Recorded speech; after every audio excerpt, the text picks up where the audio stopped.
So, um, so today we are going to discuss Python dictionary and functions. I don't want us to cover a lot because it might be hectic for people.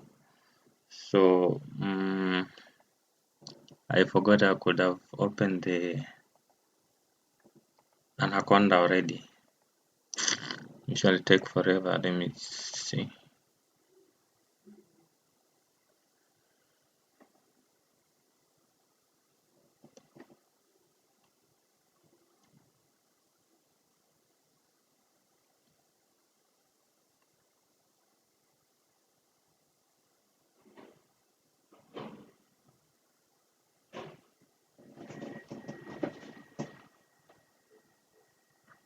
Is Brian present? The guy who said that he'll take us through that part of the code challenge. Is he present? In fact, he was to take us through, but I think he wasn't. Is he present? Is he called Brian, or the username is Ryan? Ryan.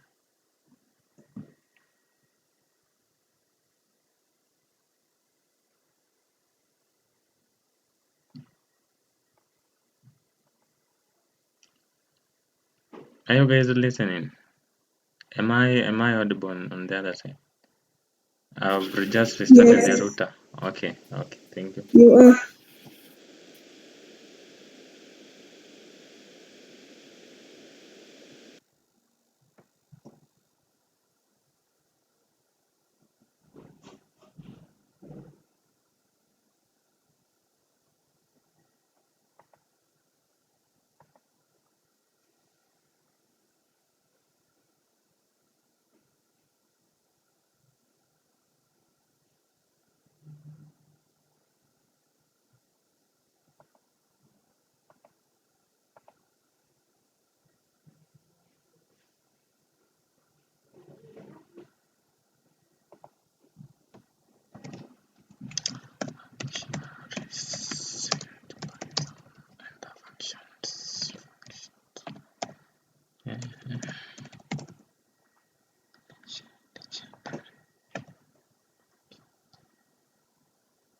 That's great.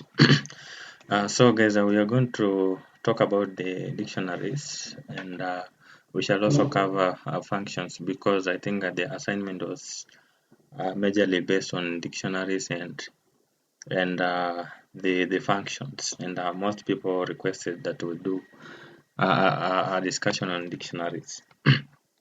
So basically, a dictionary is one of the built-in data type in Python.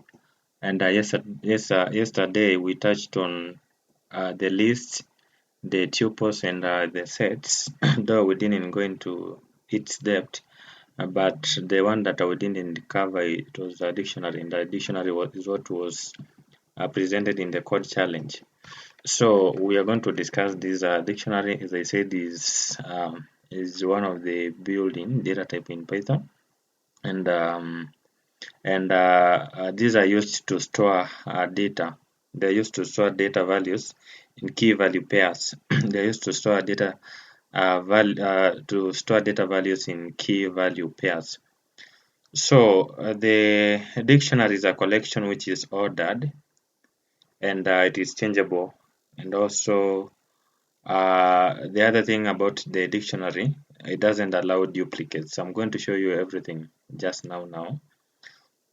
Now, I say that it is ordered, but if you have Python version 3.6 and earlier, and then it is unordered, but I believe people you do use the latest things. You think at the moment Python is at 3.12. Let's just confirm that one. Mm, Python dash version. Yeah, it is 12. But if you have Python 6, Python 3.6 and earlier, and then it will be unordered. It will be unordered. But if you have Python 3.7 to the latest, then the dictionary are ordered. So just like sets, the dictionary are written with curly brackets or curly braces in key value pair. So the difference with the set is that this one uses key value pairs, and at the set they use just values. They just have elements values. I'll create here a variable, and let me call it um, let me call it this dictionary. Let me call it this dict, or any other wonderful name you have on your end. So I say that it uses the curly braces. And guys, in case you have a question, just speak, and and then I'll respond. Or if you have something to add on or something like that, just speak. Don't make it be like a monologue. What is it called? Yeah, something like that. So a dictionary, we say that is in key value pair. So this is the syntax: key value pair. They are in key value pair. So this is the variable, and then it is in, these are curly braces and close inside the curly braces. Then we have properties here in key value pair, key, and then at the value. So I'll use an example here, like let me say my name. So I'll say name. So name is like at the key, and then at the value, I can say, for instance, Nehemiah Wekesa, and then something like age, and then I can add in here. Let me use an integer like 40, and then what is marital status, something like that. Marital status or marital. I can call it. I can say something like married. Just an example here. So basically, this is an example of a dictionary. They are in key value pair. So the first parameter is a key. Then the second one is a value. The second one is a value. So let's try to execute. Let's try to print this one. Let's say print, and then we shall print this dict. This dict. I think the spelling are correct. Invalid syntax. What was that? Oh, guys, basically I forgot to tell you that these key value pairs, they are separated with a comma, just like in the list, just like in the um, in the list, in the tuples. The other one was set. They are separated. Key value pairs are separated with this comma. They're separated with this comma. I forgot, but now the last one you can leave. Now let's try again. And then guys, you can see it has returned the values here. Here the terminal. Now, how do you check the type? Just like any other data type, we can do the type. We can use the type method to return what? To return the data type that was used here. So when you run this one, you can see that it tells you it is dict. It is dict, which means it's a dictionary. So I say that a dictionary are ordered if you have Python 3.7 and latest. 3.7 to the latest they are ordered, and also they are changeable, and it does not allow duplicates. Like we saw the other time with the sets. They are not ordered. They are not ordered, But now you can see the way we structured the way we created our dictionary. It is the same way it is printed out here. Like we began with the name, and then we went to age, and then a marital status. So it goes in that. Alright, let's try something else here. Let me say occupation, and then let me use an instance. Let me use a student. Let me say student, for instance. And then, so again, I forgot to do it to add in that thing.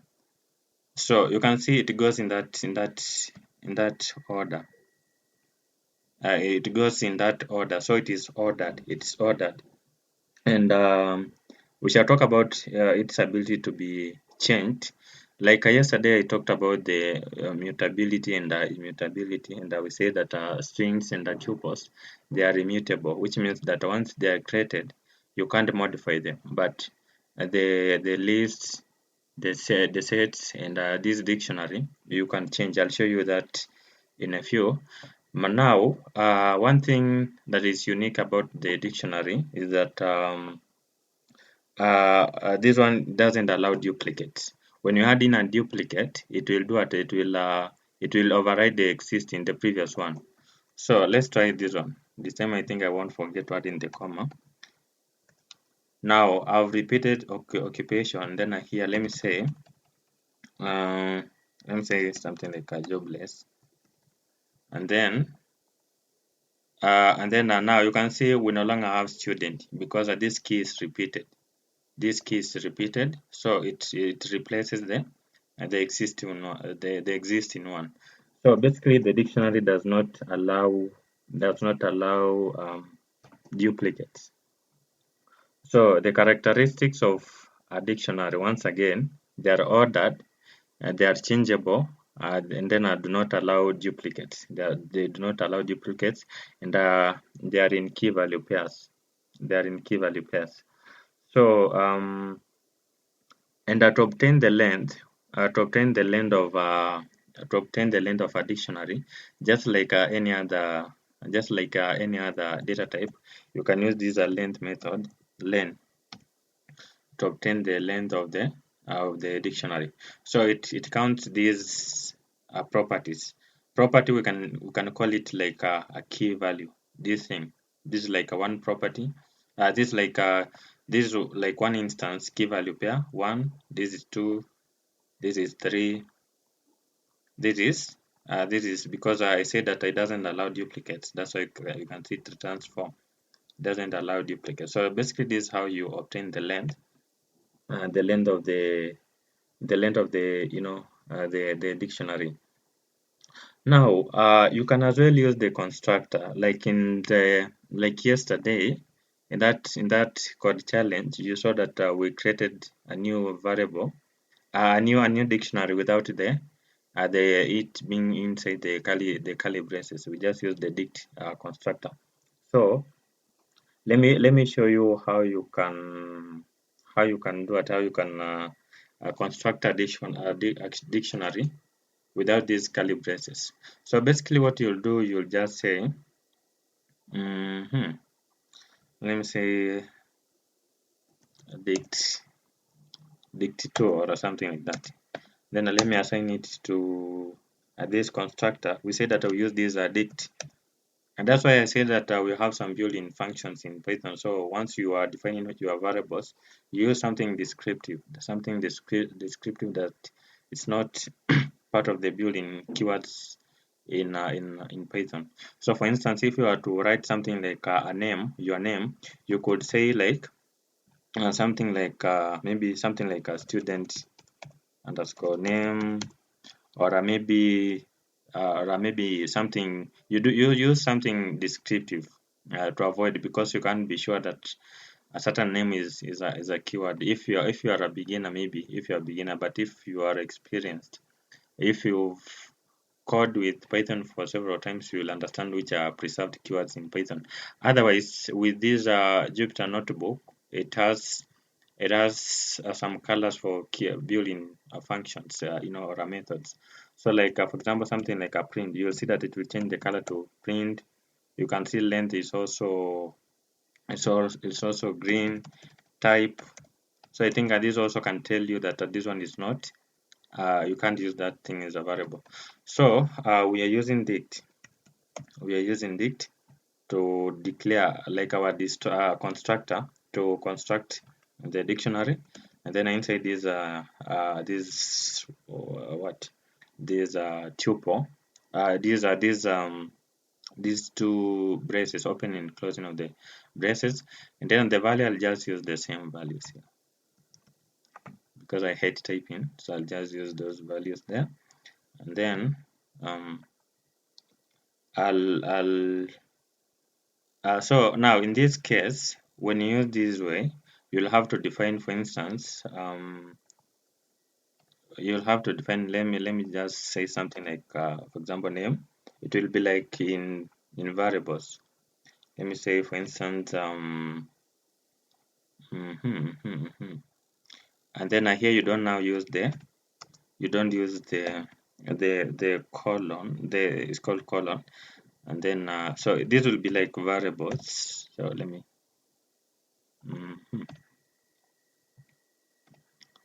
Are you guys following? Are you understanding these things? Let's. I don't want to go maybe further, and then maybe people are not getting things.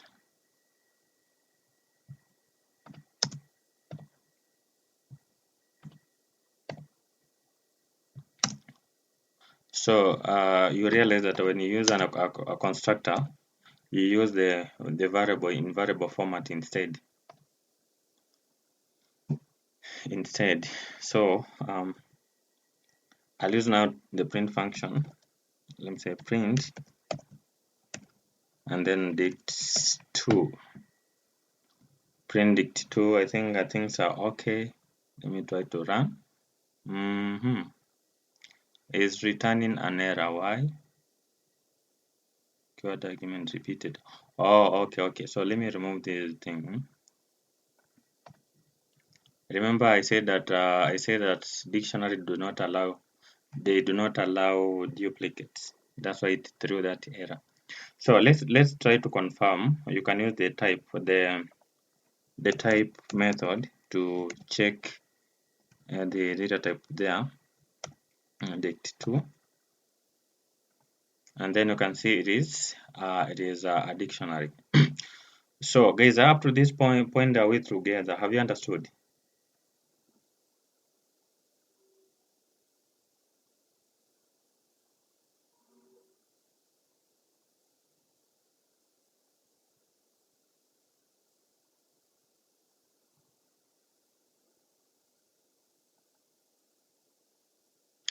Oh, you guys, you are doing the reaction. When I'm in this page, I can't see. Uh, I can think that people are not following, and that you're using the reactions. I can't see the other thing. So you just unmute and tell me that you are following. Yeah, it will be. Yes, yes, we are understanding. We are Uh, together. okay, thank you. So let's now talk about on how you can access. And if you have a question, you can just raise then, or maybe something maybe to add on. You can just shout out. So now, how do you access a dictionary? Let me use just a normal dictionary, the way we define the dictionary. I don't want to use that constructor. Just a normal dictionary, I'll use that one to this new cell. And let me remove these duplicates, this thing. And then I want us to access, for example, the value. For example, if you want to obtain the name, who is the name in this, or you want maybe just to access a value of the name. To access it, you can use the dict. Let me use a variable. And then I'll assign here to this dict, and then here you can pass in the key that you want to return a value from. So you can either use a single or a double quotes. Remember, defining strings in Python doesn't consider maybe a single or a double quote. They both work. But you can't use a single and a double at the same time. Like you can't use a single like this. That's double, and then here you close it with a single. It won't work. So if it's single, use both single. If it's double, use both double. So let's say we want to access name. Let me execute. I can print here print now X. You can see it returns Nehemiah. But guys, I used here a variable, but you can just run it direct in the print function. But it's not a good idea to do that. You can just run it, pass it inside the print function. It will still give you the result. Let me use age. Use age. You can see it still works. So guys, you can as well use the get method. You can as well use the get method to get the same thing and the same results if you want to obtain some a certain thing. So like instead of this one, you can use get. So instead of this one, you can say dot get method. Now when you use the get method, you have to use this thing that two parentheses. Remember, methods are always any method in Python. They should have this thing, open and close of the parentheses. And then here you can pass in the values that you want, the key that you want to return the values from. Let's say for instance is name. Name, it will return what Nehemiah. But guys, I say that it's a good practice to always be using variables, so it saves time. So you can say, for example, let me just use something like I said that it's good practice to use descriptive name. Let me assume this guy Nehemiah is a student, so let me say student name, then I'll pass in this thing. So instead of passing the entire stuff here, I can just pass here at student underscore name, and then it will still give me the result. If I could have used something like age again, it will still give me the same, it will still give me the results. So now how do you obtain the key? I've shown you how you can access the values, but now how do you access the keys that were used? So with the keys, you just use the keys. Like we said, Python is very easy. It's like just English language. So to access the keys, you just say keys like that. Then it will return what the keys, the keys that were used in this dictionary. You can see we have name, age, marital status, occupation. So it's quite easy and wonderful. Now Nehemiah, we can also use list, to get the keys, something, maybe list price, then list brackets, then maybe keys in the brackets. you say Can you list. You say list. no, you pass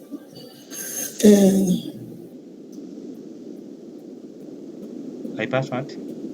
no, you pass the list, then the double bracket, then keys. So I do this. You say I do this. Sorry, I do No, this. Then passing no, list first before keys or something. list. Yeah, I like that. yes. Then maybe the keys. And then you type here keys. Yes.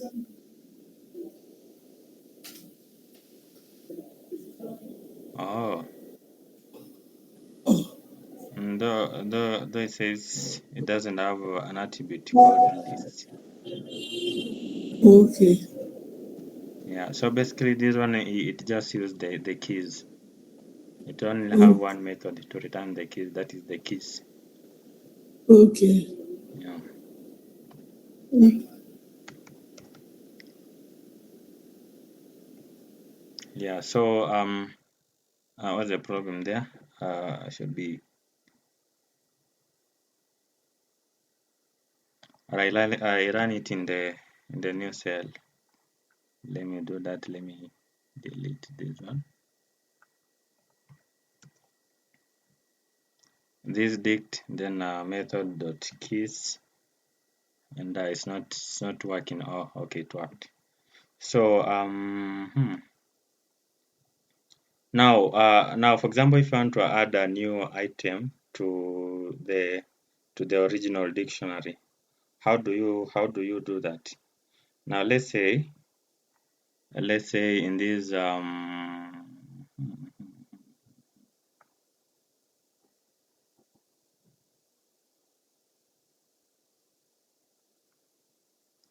okay guys, so let me use a different cell.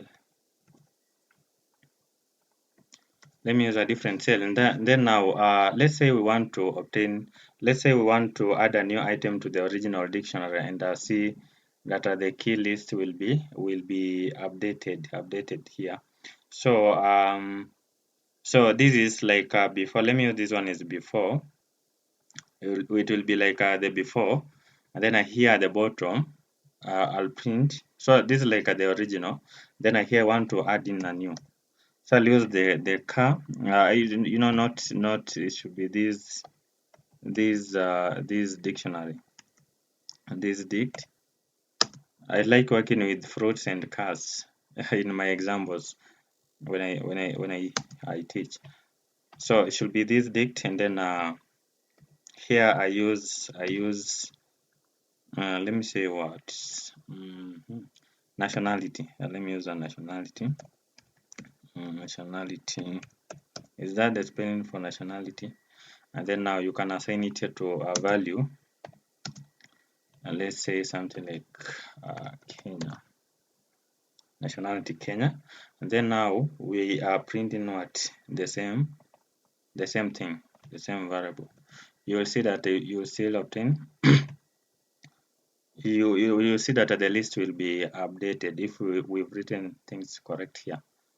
It will be updated. You can see we have what? We have an extra key here.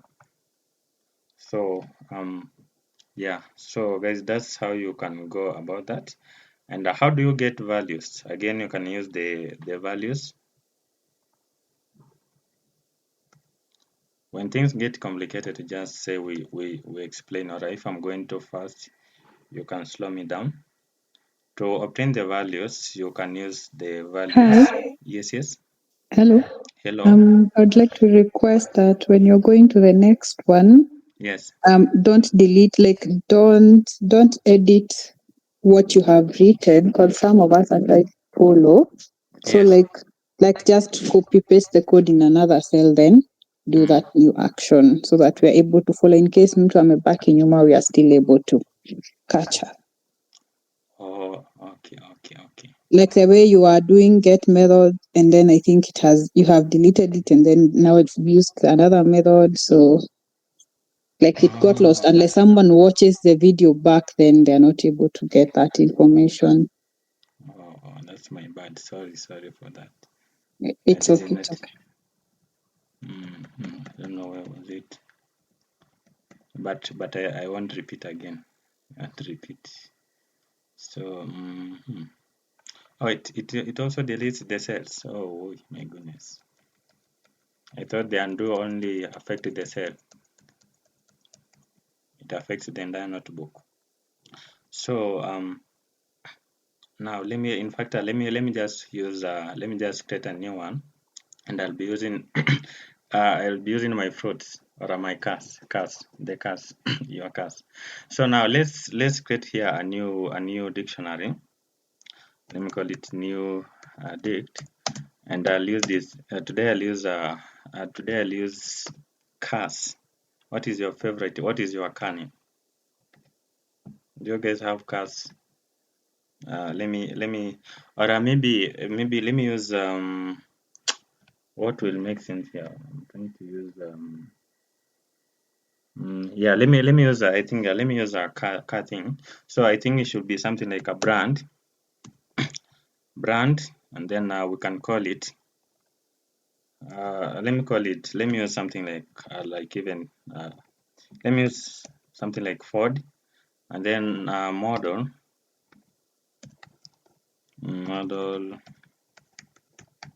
can be what? Which one? I can use this one, and then maybe the year, or I'm still in old age. still in old age. Let me use 1960. Just an example, guys. And then, so we want to obtain the values. Like I've shown you how you can access the keys. How do you access the values? Now, to access the values, use the print. And not actually, print function is used to execute things here at the terminal. But now to get the values, you'll just use the values method. So I'll use a variable, and then I'll assign here to new dict. Guys, this is a better convention to define your variables this way. This is called the snake case. I think guys you understand these things. And then so this is this dict, and then here I add in the method called values. So the values method in dictionary will return what the values that were used. Remember, you can as well pass the entire method here, the print function, but for me I don't like that way. But all of them will just return the the result. And again, I forgot to add in these things. Yeah, so guys, you can see I've just returned what? I've just returned the values. So forward, and then the model, then the year. So you can use the values to return the values and the keys to return the keys. You can see it is very easy. Very easy. Like Python is very easy. Just use straightforward things. To obtain the keys, just keys. To obtain the values, just values method. Yeah. So unless someone has a question, let me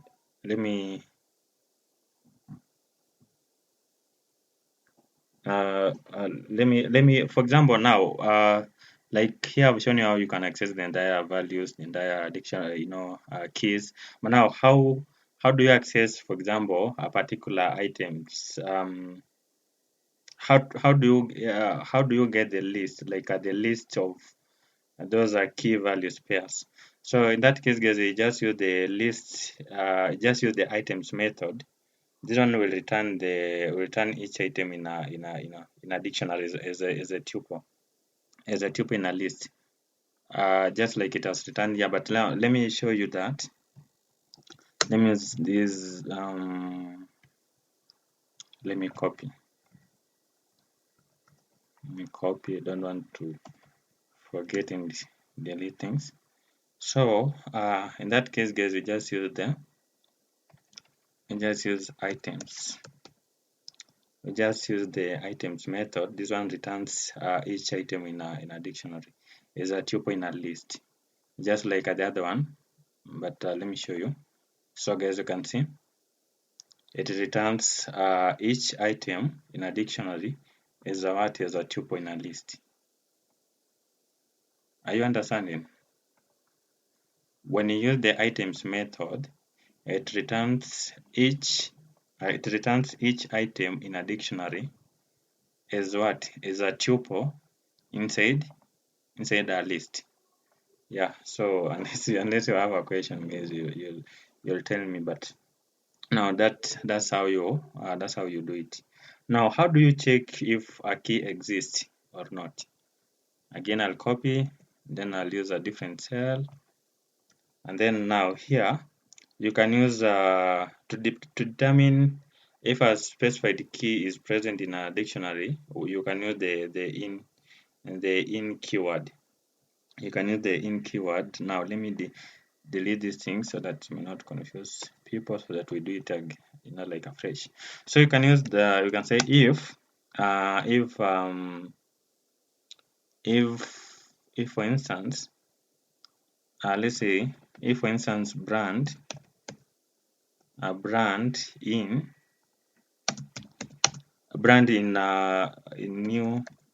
new underscore dict and then now when you use this one, you have to add in the indentation there.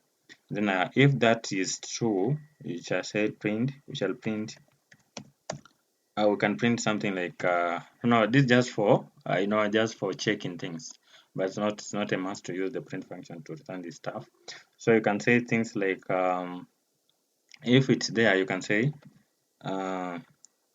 what can I say? Let me say something like yes, there, yes, yes, and then now guys, if you want to use an inline string, like if you want to, yeah, like if you want to quote stuff, you can use, so if you've defined the entire string with these two quotes, so inside you can use a single quote like that, otherwise it will give you an error. It will terminate a string.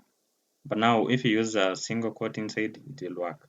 So let me say yes, the brand, yes, brand is one of the what, is one of the keys in the dictionary, in the dictionary, something like that. So this one is just, or you can as well use you can as well add in the else and stuff, but I don't want to go into that. So let's try to check. So you can see because that this brand is available here, it has printed this stuff. But if it were not present, it won't. You can add in another condition if it's not present. But let me try something like let me say uh, what can I add in about the cars? Serial number. Yeah, serial number, serial. What's the spelling for serial? I don't know. Serial. Is it RIAL. this way? Yes. Okay. So you can see it prints nothing. You can add in the else, but guys, we shall talk about these things in details. Maybe I think it is in this week content. I think we shall talk about those things in details. But now this was just to check.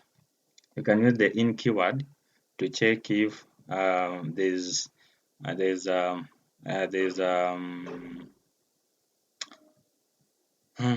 there's what if there's a key in this dictionary, if there's a value in that dictionary, just to check if it's there, now so how do you change values inside the dictionary? So to change a value, again, let me not forget, let me just copy my data, my dictionary here, and I'll use it here. So let me say this should be new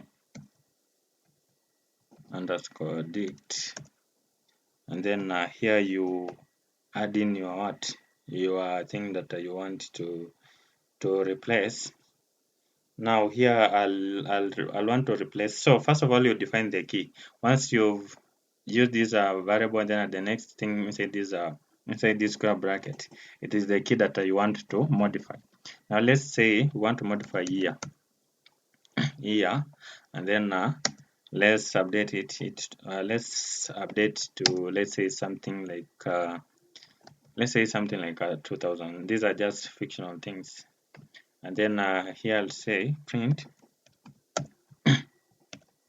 what new, print the new underscore dict, print new underscore dict, and then you can see it is updated. So basically this is how you can change values inside the dictionary. So any question there?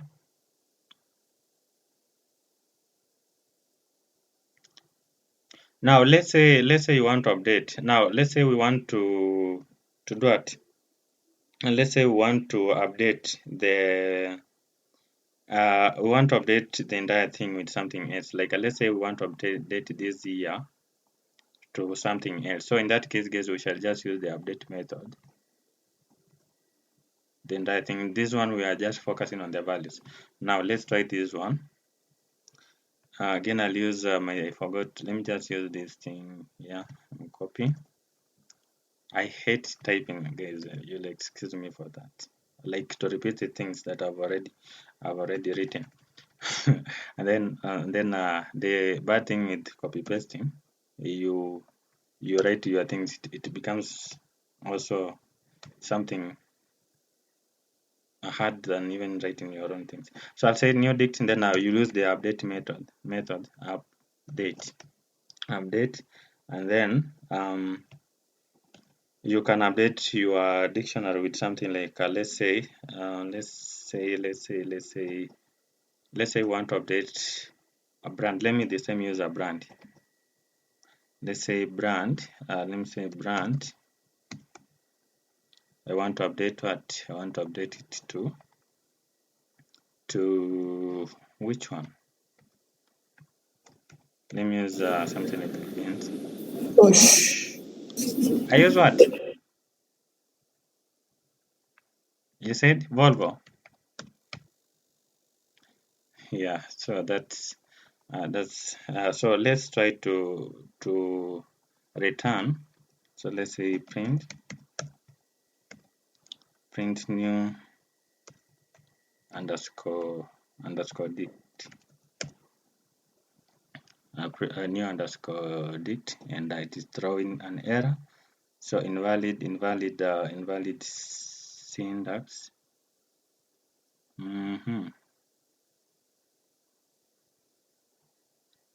What could be the problem here?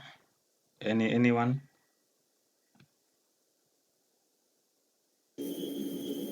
I think the from brand to Volvo needs to be in curly brackets because now it's something like you've entered the Oh But yeah, you caught me. sure. Because I Okay. forgot it's a dictionary, so you have to add in this thing. You have to add in the braces. I forgot, guys. Sorry for that. You guys are keen. Yeah, it worked. Yeah, thank you so much for that. So basically, you can use as well the update to update, and you can as well use the values also to change the values. Now,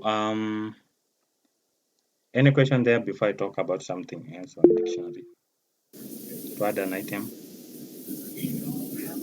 Nehemiah, Yes. just scroll upwards. Where Okay. okay, you see where here new. Why did you put the year in square brackets? In this one, because we want here. So we are using this here to target the key that we want to modify its value. Oh, so if you're modifying like one value, like the key, the one of the keys, that's when you use a square bracket. But if you need to update the whole thing, you use curly Yes. brackets. That's what you mean. Yes, exactly. Okay, Ebu, just go in line 29. Let me see. I used 2019. You No, I'm saying in 29. I don't know 29. the mark. Is it there? The code. Sorry. Oh yeah. But here you see you've for brand you've just used it's only brand only. So what is the difference? Ama it's because this is a string and the other one is a whatever is a integer. Yeah, so integers you don't have to use the quotes. It just type straight. No, But they can no the square brackets. I'm asking about the square brackets and the curly brackets.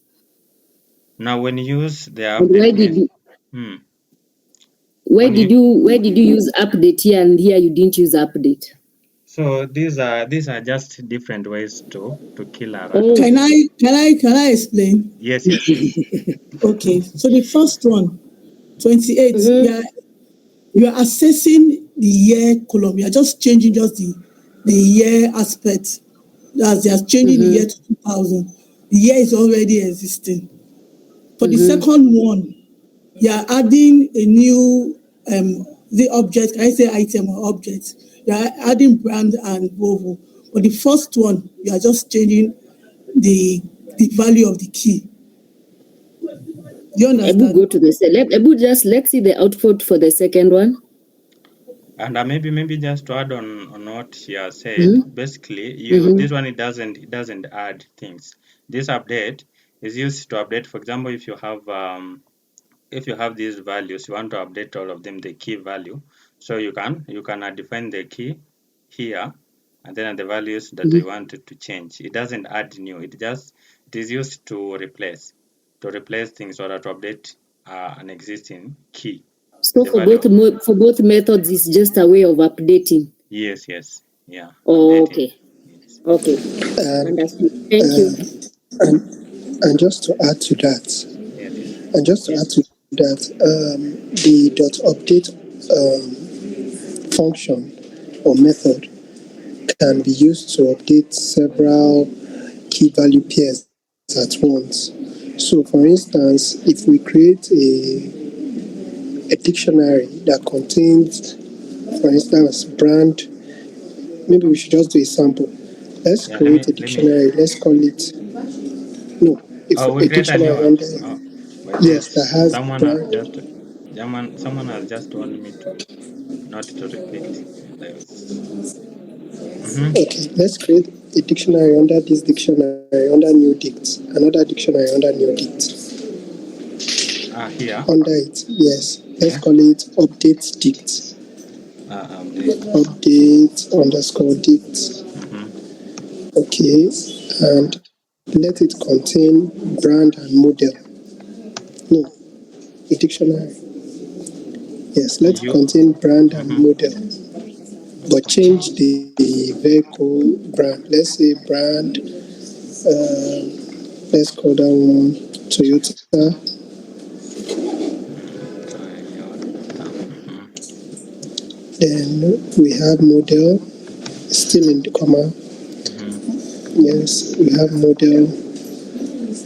Let's call it Camry. C CA. A M R Y. M R Y. Mm-hmm. Y. Okay. So now in the we can now create use the update function. Let's call it new dict dot update. This one. Yes, This let's way. remove that. Let's remove what is inside the update function. I remove this thing. Yes, let's remove. Yes, and now replace it with update underscore dict. Update underscore Update underscore edit. dict. Okay, then run it. And then I guess maybe the other thing to inform people is that it should match. The keyword should match. So like here I use capital and then I here Okay, they are use case sensitive. yeah. Okay, run it. Yeah, it So worked. you see, yes, so it can do multiple at once, unlike the other one that has to do, you have to do it one by one. Yes. So that's just the That difference. Thank you. that's wonderful, Sana. Thank you so much. Yeah, I think guys you are good on updating. So I want us now to talk about on how you can add now a new value. To add a new key value, a new key value, a pair. So adding an item to the dictionary is done by using the is done by using a new index key and assigning it to a value, just straightforward. Like let me copy my values, existing values, and this one is just straightforward. I'll just say for instance something like let me say this shall be new underscore date, new underscore date. Let me create some spaces there.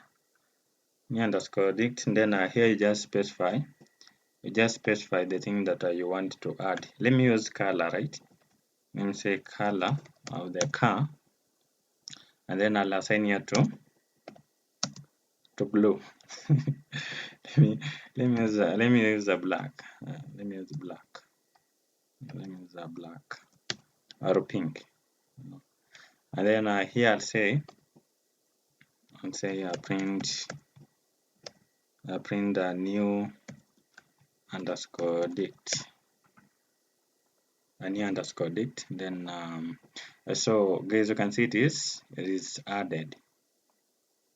So basically, this is how you can do it. This is how you can add in the new key value pair in an existing dictionary.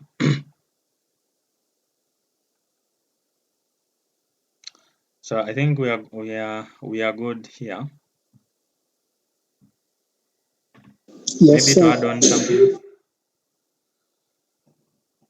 No, sir. Continue. Now, we've talked about replacing, adding. Now, let's talk about removing. Let's talk about on how you can remove an item inside a dictionary. So there are several ways. Like we realized in the list, there are several ways on how you can remove elements inside a list. We had several ways.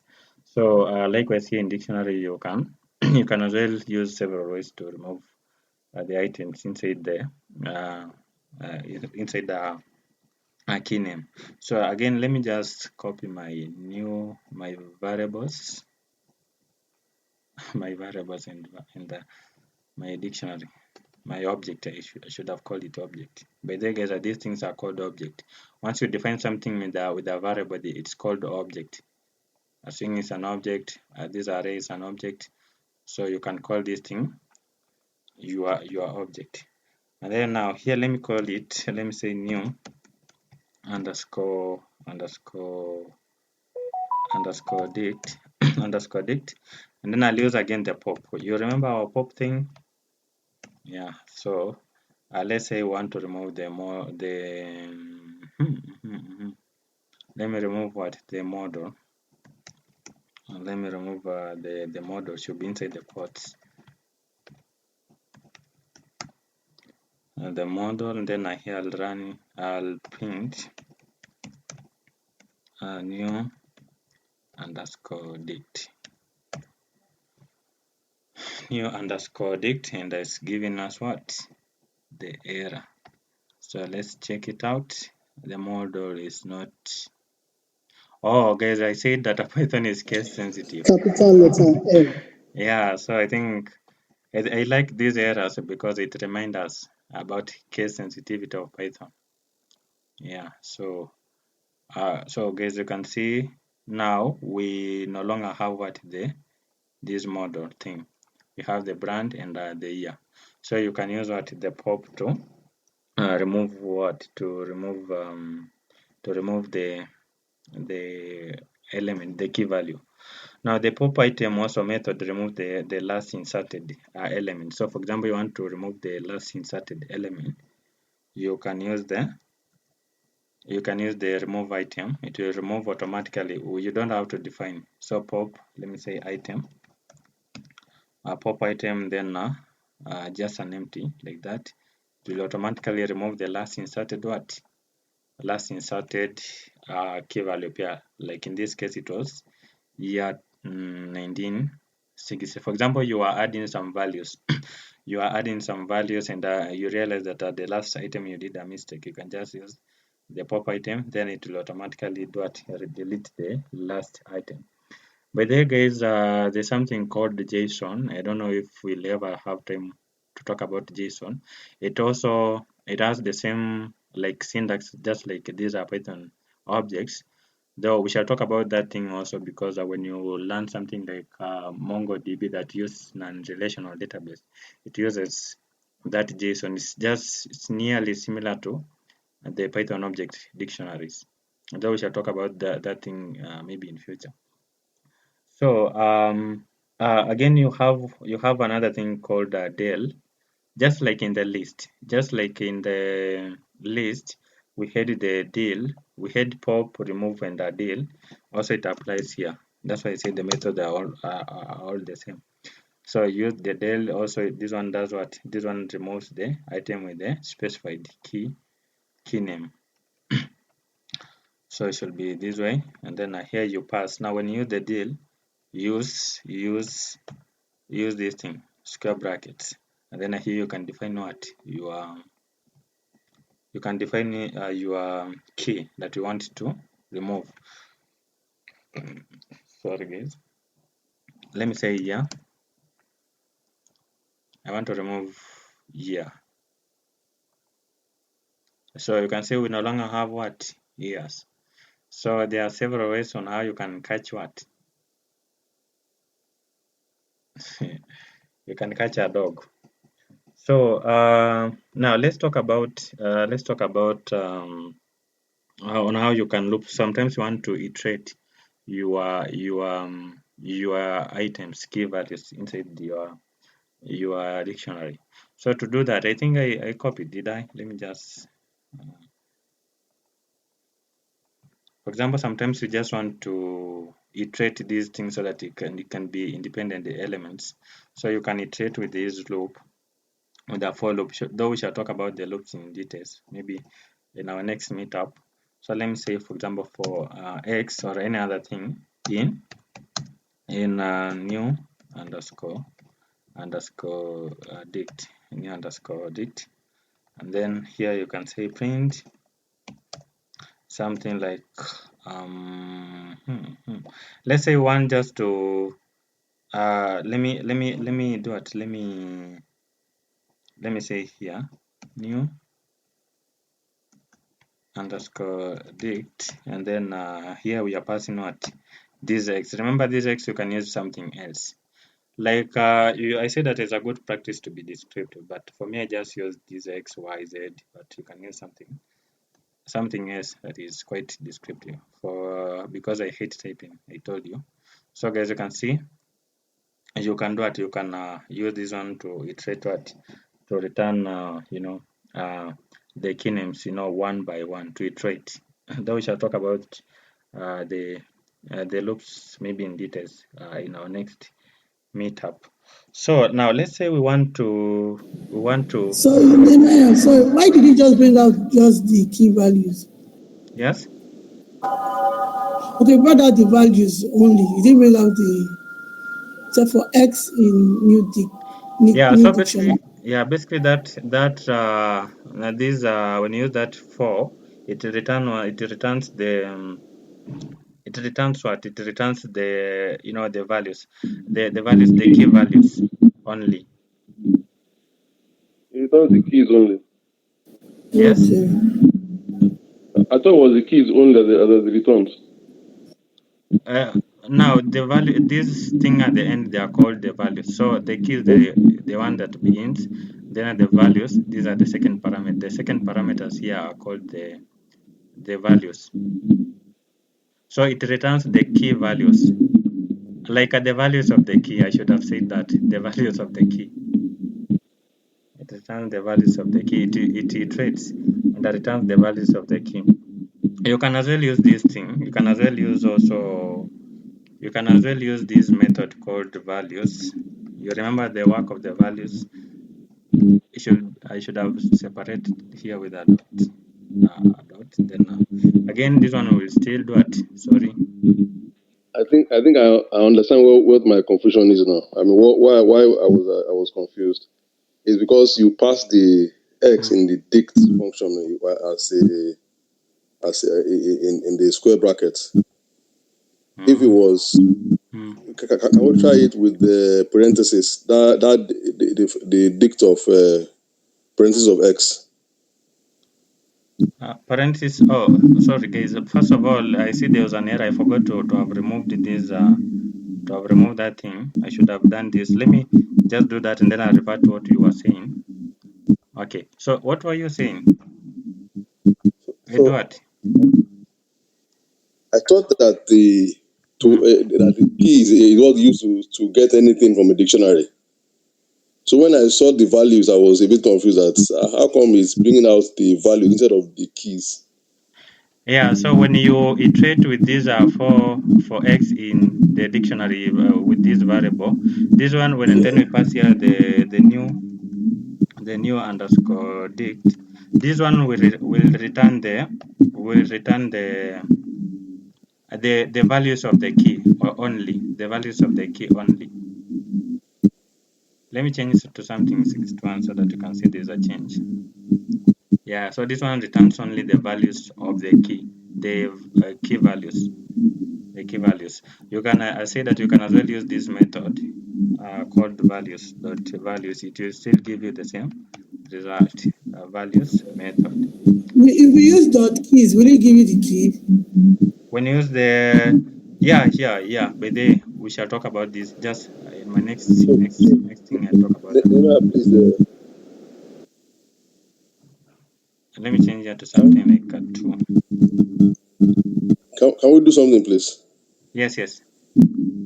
that print, put my new dict again, but put X inside a parenthesis.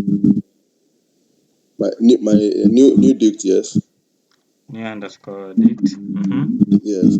Then parenthesis X. Parenthesis X. Yes. Let's go to the value. I remove the values at the first line. Let's remove values there. Values. So let's print it now and see what happens. I think it will throw an error. It uses this thing. It should have used these they're called what? G-square bracket instead for it to work. Nehemiah, can I ask something? Yes, please. Okay, so for example, you are looking for X in the new bit, and the X, when you explained the first time, Yes. you are not looking at the values. You are telling us that you are going to look at the keys, and when you printed, it gave us the values instead of the keys. What if you write for X in new date, then print X only, like print, then in bracket X? Can you repeat, please? Okay, so you for X in new date, then print, remove the new date so that it's just print then into bracket and then Yes, X. X. Can you try running it? So you see we are getting the key. Thank you. Yeah. So then after that, now the one that you are talking about, now you are going to look now for the values. Oh. Thank you. This is exactly my confusion. Oh, that's wonderful. Now, in fact, I was to go to talk about the keys, the keys in my next nini, but that's wonderful. We have So basically, to return the keys, you can as well use this method, or you can alternatively use the key method, itself. You can just use the keys. You can use this dot keys method, and then here you pass.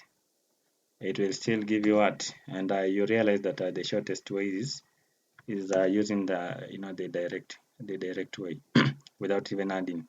So whenever you add it, or you don't add, it will give you the the results of the keys. For values, you will just use values. Yeah. So it will give you the values. But now if you want to return the values here, and you don't have this one, you don't have you have this dictionary here. What you'll do, you'll have to define the variable new underscore dict, and then here you pass in what? You pass in your X. It will give you what? The values. Any question there, or any addition? Now, there's also another thing. Maybe before I talk about, if there's a question before I talk about. So, for example, if you want to return both keys and values, I'm going to show you. Maybe if there's a question before I do that. On this one. So if there's no question, let me show you that. Now, for example, you want to return both, to iterate on both keys, and you want to iterate on both keys and values. So you'll use two variables there. So say for I'm using these short things, but you can use your descriptive name. So for X and Y in new underscore dict, dot item. So you have to use these items. You'll have to use these items. Then the colon. Remember to add in the colon here at the end, and then indentation there, and then you can say print those two things, X, Y, and then it will return what? It will return your brand, your key and value. Sorry guys, your key and values. So guys, I think we are good.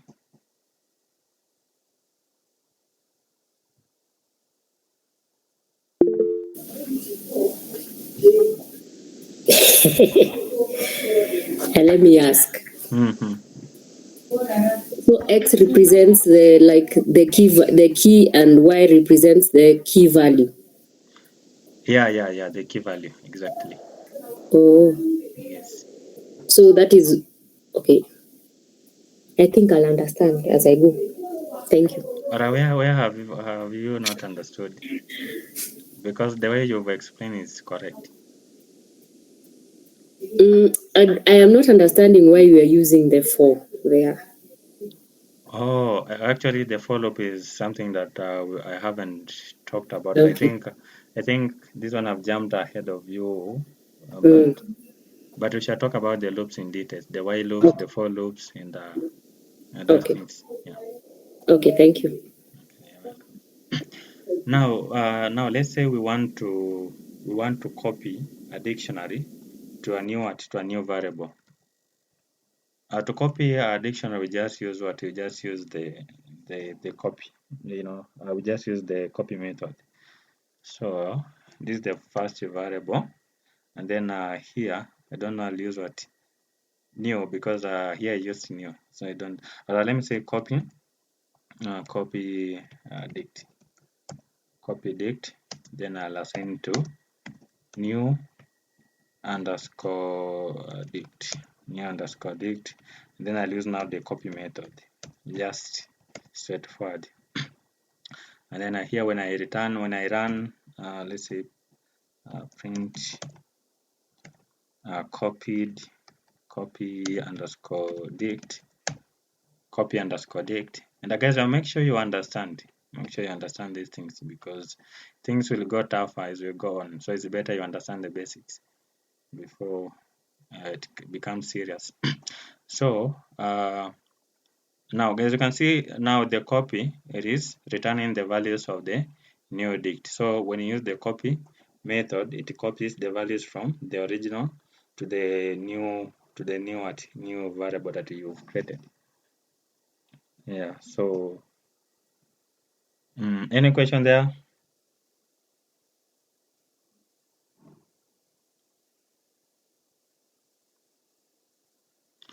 Also, guys, there's also another method called a dict, the built-in function. We talked about it earlier. You can use that dict to instead of this copy thing, you can use the dict to copy. So let me show you that. So these are my original value, and at this time I'll use hey, hey, dict. Let me use dict copy underscore copy, and then I'll assign here to the dict constructor. You remember the function of the dict? It can be used to create dictionaries. And then here you just pass what? You just pass here the original one, which was new underscore dict, and then when you run, it will copy string. So there are several ways on how you can copy. Here, when you run, when you pass here new dict underscore copy, it will still what? Return the values, the key values of the original one. Guys, have you understood that one?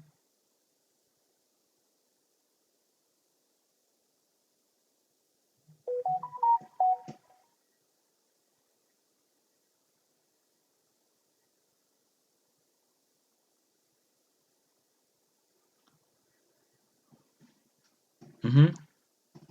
Have you understood? Or you have a question? Or maybe something to add on? Or maybe I've misled people you want to correct?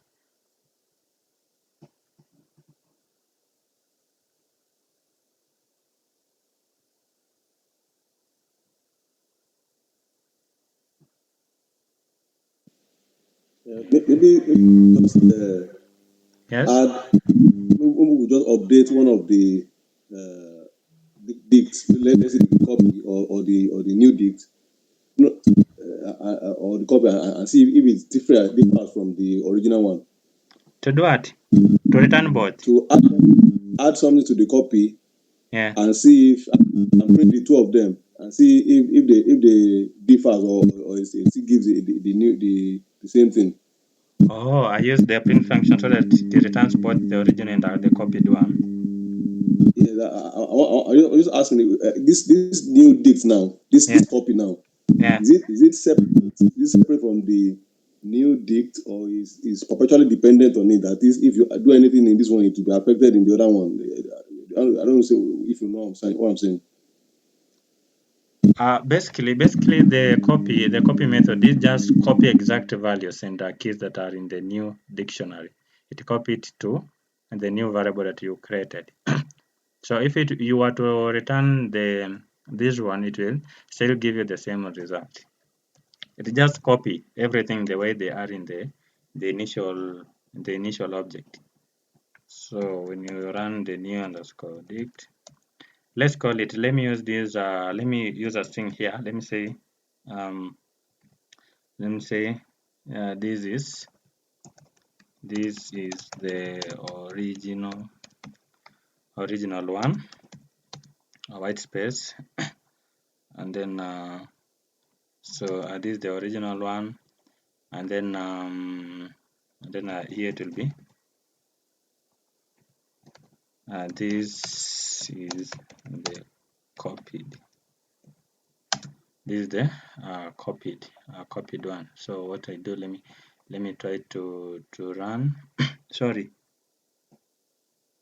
I should have concatenated.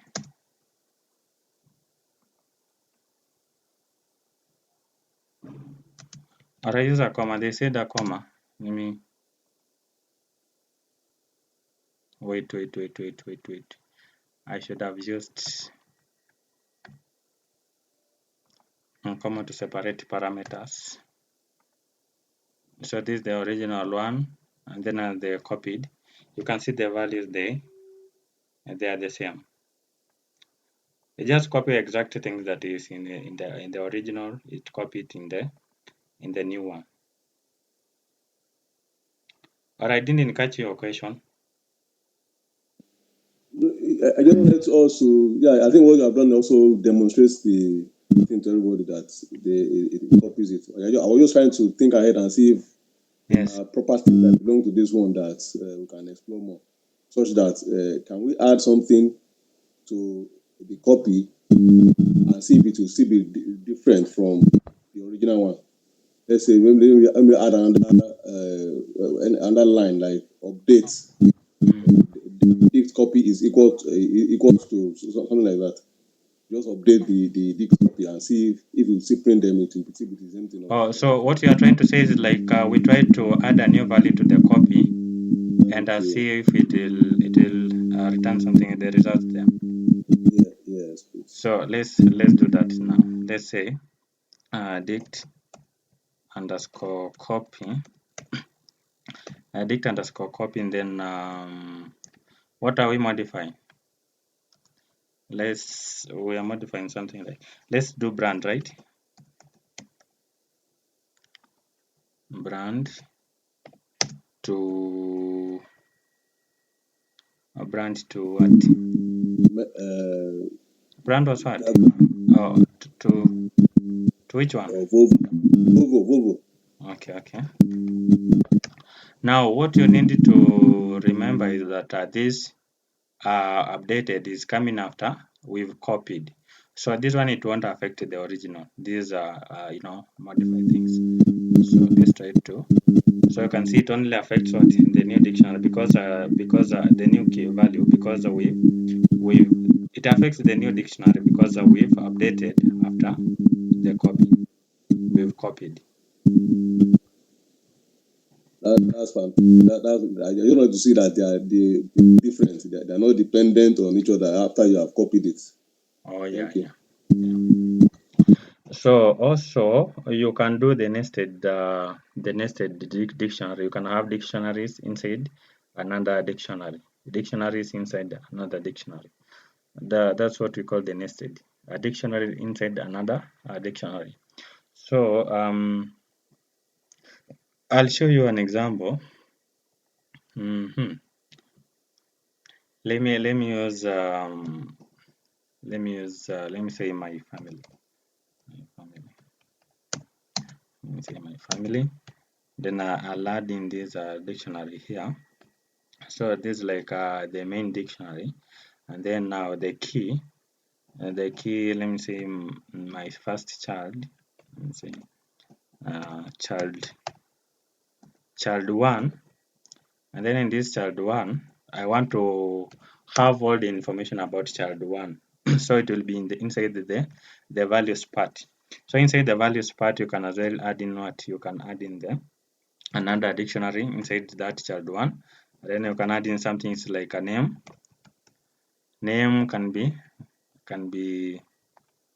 let me use my firstborn name is Cynthia. My firstborn name is Cynthia, and then her age, let me say age can be age is 20. Age is 20. Always guys, don't forget to separate parameters with a comma. Also this one, if you want to add in the next one, also add in a comma. That's something that I usually forget. So here you can add in child 2. Child 2 can be what? Can be which name? Let me call him Wekesa. And then he's 19. 19. Should be 19. 19, and then you can add as many as you want. So guys, this is what we call the nested wait guys. Oh, it's fine. Remember, they are separated with a comma. So this is like a key, but now inside the part of the value, we add in another dictionary that includes the name and also the age. So the part of the value will contain the information about the child 1. And I don't know guys if you are getting it. Is it complicated? I repeat.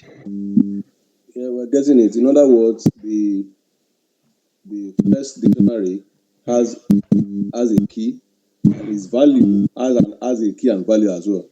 Yes, exactly. Second key value also has a key and value within contained within the dictionary, basically. Yeah. So yeah, that's very correct.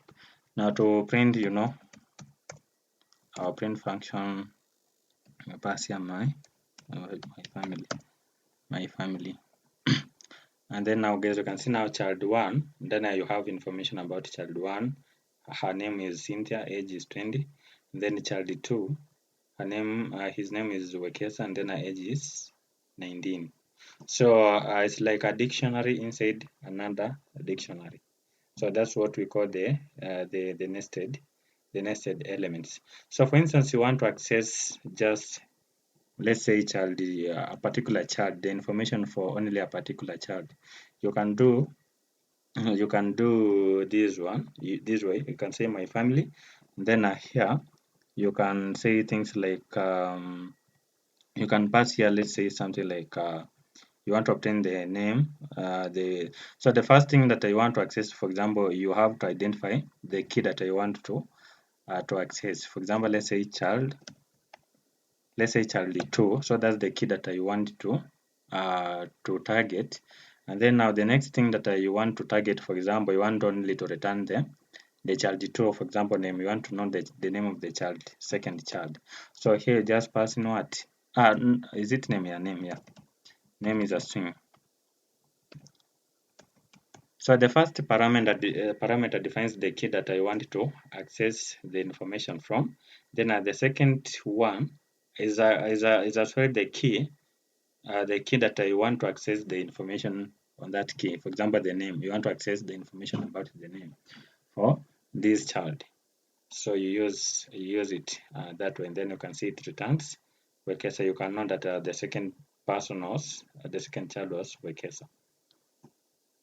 You've understood, right?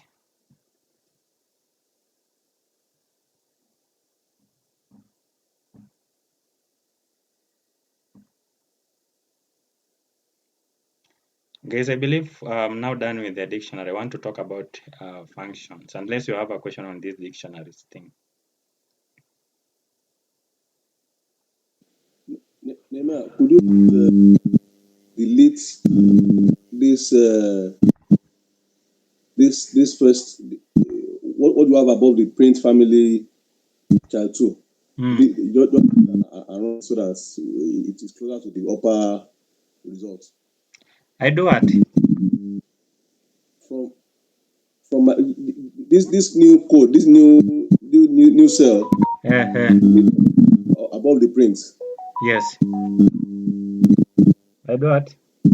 Delete everything above that print and just print like that.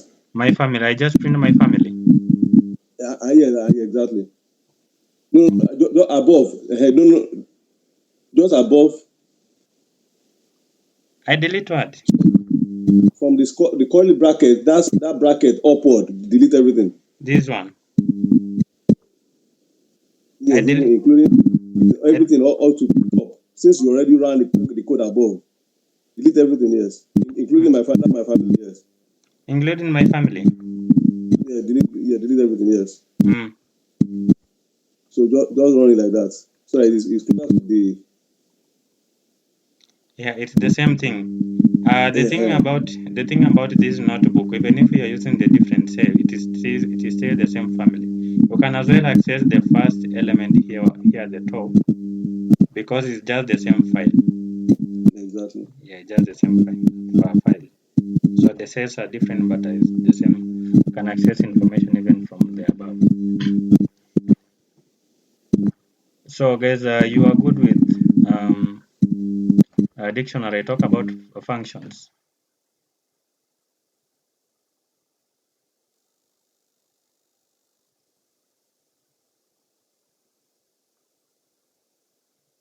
So I'll assume that silence means people So is understood. that a nested dictionary that you just did? Yes. Yeah. So this is what we call the nested dictionary. Is a dictionary inside another dictionary. So accessing an item Yes. inside the dictionary, Hmm. you name the dictionary, then Hmm. the first, okay, for example, the one you just did, Yes. tried one, that the first dictionary Yes. contain those items. Yes. I'm just trying to wrap my head around. Am I getting it? I don't think I'm getting it. Or maybe let me try to repeat what I talked about here. Now, Okay. so this is a dictionary, right? We've created a dictionary. You know the structure, the syntax for a dictionary is a key and a value. So we created a key here, like for example, child one. This is a key. Now, the place of the value, instead of adding the value, we added another key value pair. So that place of the value, we added another dictionary. And in that dictionary we have the information, another key called name, then another value called Cynthia, a key and then its value Cynthia. So if you want to access, for example, you have several, for example, child one, child two. I just use an example of a child. You can have very good information there, for instance. But so you to access, first of all, you define the variable. You use the variable, the family, the variable of the object, and then now the second parameter defines the key that I want to access information from, the key that I want to access the information from, and then the next one is also a key, the key that contains the name that I want to access. I don't know if All it's right. making sense. I understand. Yeah. Thank you. Okay, wonderful. So guys, we can talk about the functions. Yes, please accept anybody else. Another question. Another, maybe let me not close that.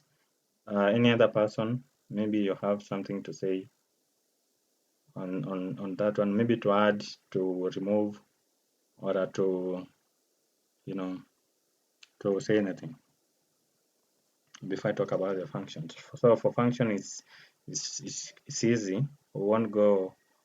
I'll use like even 10 minutes. I think we'll be done with the function. Function is not that complicated like those data type. So guys, I think we can now begin function because you are not asking questions. Oh, by the way, we shall also put it on YouTube in case you get challenges. You can just follow along. And by the way, guys, I forgot we have the website. We have also the website. This thing that I'm sharing here, they are available here. In fact, here it is detailed. I created tutorials here. I created, and you guys are many. You can see this Python already. It has 500 people. So guys, you can see I have these things. If you want to access to access dictionary, you can just access them here. So in case you get stuck, you can follow on YouTube. You can follow on YouTube, or you can go to the website. All the informations are here. Now, because this is a video, we are focusing on the video thing. So what is a function? Anybody, maybe before I say, you have, you know what a function is, you can tell us maybe the definition of a function.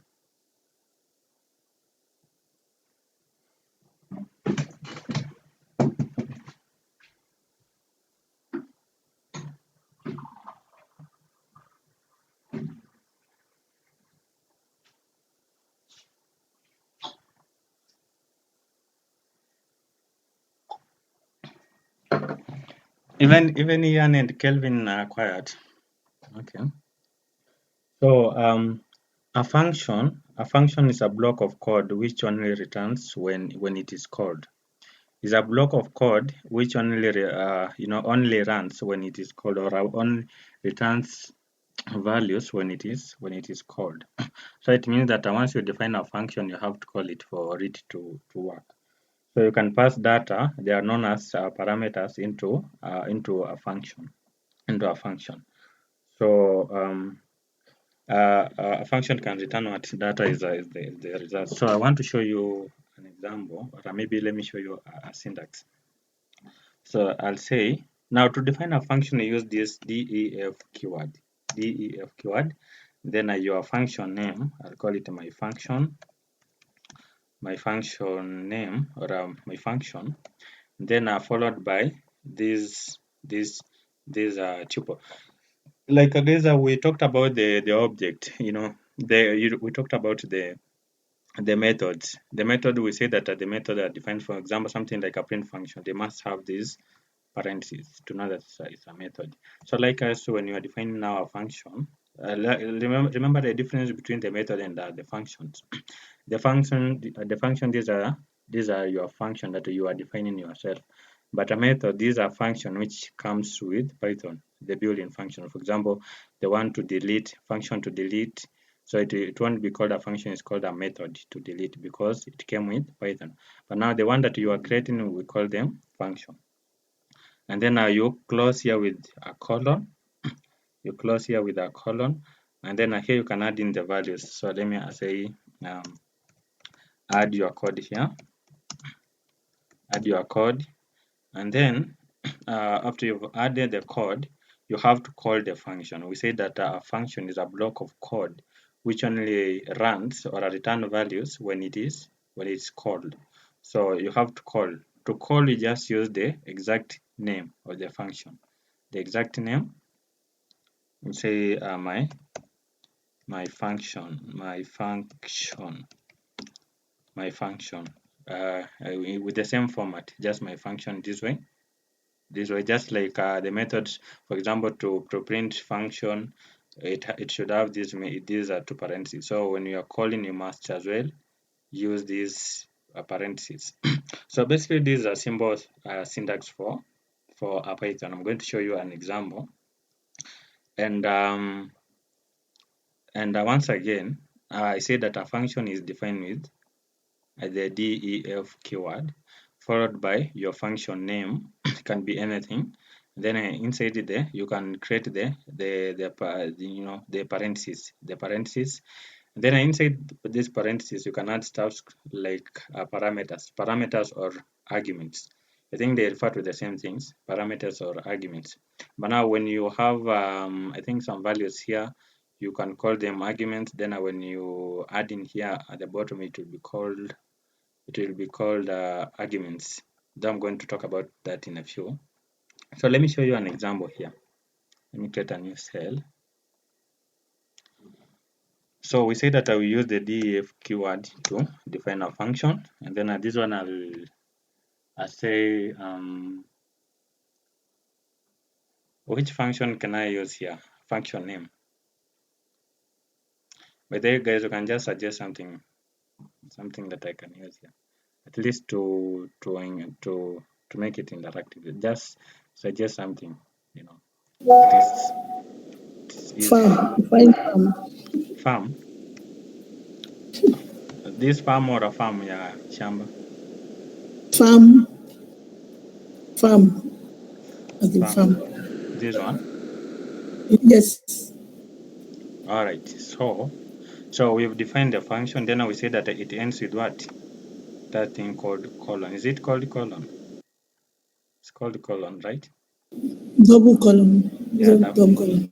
double colon. All right. And then and then I will say that now the next thing we add what? Our code. So anything about the farm? Let me say something like let me just say print, and then I say farm. My farm is so dry, something like that. My farm is so dry. So we say that this one can't work. This one can't work because we say that our function is a block of code which only runs when it is called. Now to call a function, you use the exact name that you defined for that function. So in our case, we used farm, but now I want to show you that it won't return values because we haven't called. So you can see it doesn't return anything when you run. Sorry, what? It can't return anything because we have done what we have not called that function. So to call the function, we use the same name. So the name that we used to create a function was farm. Farm. Then use that parenthesis, and then so this way it will do what? It will return. You can see now it returns what? These values here inside the print function. So basically, you now realize that that a function can only run when you call it. Once you invoke it or when you call it. So let me talk about the arguments, because sometimes you can see like that code challenge. So we had some values there inside these this function definition. We added some parameter there or arguments. So let me talk about the arguments perhaps. Now the arguments, these are information that can be passed into a function. You know, the information that can be passed into a function is arguments. So arguments are specified after the function name. Then you can add in what you so the function name, then a parenthesis, then your your arguments or parameters. So you can say something like, so when you use them here, it will be like the variables. So let's say something like name. Let's say name. You can add as many as you want, but let's begin with that one. So once you've declared your argument here, you must call it with the exact name for it to work. With the exact, not exact, actually you should assign the values for that name for it to work here. So let's try like let me try to print. Let me try to run. Let me say name. Let me just say name, that variable name. You'll see it will throw an error. It says farm is missing one required positional argument, name. So it means that you need to have the exact values for the name inside this method. These are function when you are calling it. So you can add in the information like, for example, let's say Nehemiah and Nehemiah Wekesa. So this is like so the other one, the other time it was like you are defining a variable and you don't assign values to it. That's why it threw the error. But now here is like you are defining this variable here, and then you are adding the values to that variable. And then now, so when you print, it will return what that Nehemiah Wekesa. I don't know, guys, if you are getting it.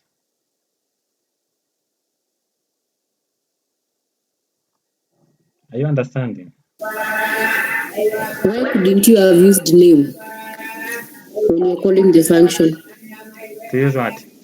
Name, like farm into brackets name. It's here. No, I'm saying when you're calling the function. Because when you're calling the function, you've used Nehemiah Wekesa, sindio? Yes, yes. Why couldn't you use name? So, Mm-hmm. so this thing is like a variables. So variable, for Mm-hmm. example, you define a variable called let's say cars or let's say fruits. So the values it doesn't have to be exact name like fruits. So values can be something like potato. Is potato a fruit? So you it's like a variable, just the thing that stand for the values. Apply, like, how can I put it? So for example, let's say your variable is car. So the value can be car, value will be something like Toyota. So the same principle applies here. So this is like the variable, and then now this is the value for that variable. So that when you add it here, it will return now the value instead of the variable. I don't know if you are getting. Please come again. Please come Oh, again. once again. So first of all, I think let me begin with this way. Do you understand how to use variables? The one that asked. You mean variance, or what did you say? Variables. Do you know how variables work? Yes. So let's use something like let's say car, then assign here to which what is the name of your car? What's the name Wrangler of? Jeep. Yes? Wrangler Jeep. You have four. Pardon? Okay. Let me use something that is really easy to write. Let me use Volvo. So, and then you can do it. You can, let me just use the same structure so that you can. So this is how variables works. You can see. So the same principle applies here. So this variable, then this is the value of the variable, and then now when you want to print, instead of writing the values, you write what the cars. So the same applies here. So this is the variable name, and then this is the value of that variable, and then now here you want now to execute that name. So it won't return the name; it returns what the value of the variable name. I don't know if you are getting it.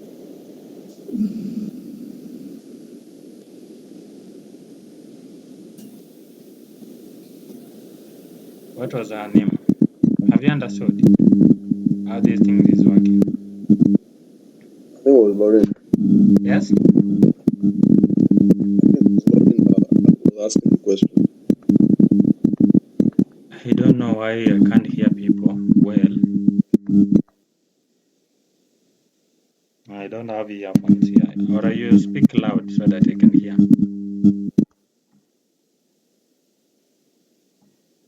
Has she understood? Can you hear me now? Yes, I got it. I got very Oh, good. oh, wonderful. So wonderful. So I think once you understand that one, I think then you are good with functions. So the rest will be easier for me. So now the goodness with the function, you can add as many arguments as you want. So for example, you can add in, for example, name. Let's call it another one age. Then another one what?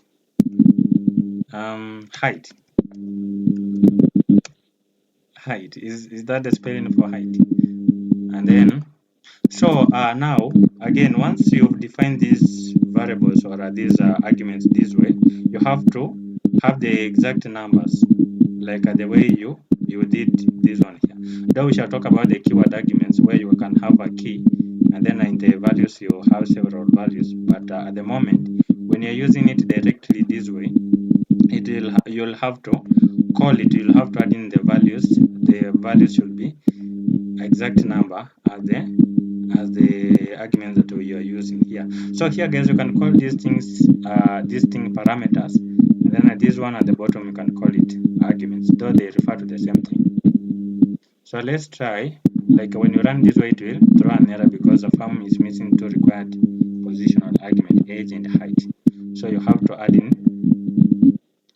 Just know that the first one represents the first one. When you add in the second one, it will represent age. So age can be, let's say I'm 16. So this one will represent what? Will represent age. So when I run, it will throw an error that it is missing height because it follows that format. Let's see. You can see it now. It is now missing one positional argument, height. You can see now it is remaining with 1. So you need to have the exact number there. So height, I can say 2 meters or 3 meters. 3 meters. So now when I run, it won't have an error. But now you can see it is only returning name because here I used what? I used only name. So I can add in, for example, a string. Let me try to be somehow. Let me say mine. It should be a string. Or let's use. Can we use the formatted string? Do you guys understand what formatted strings are? Should I use it or it will confuse people?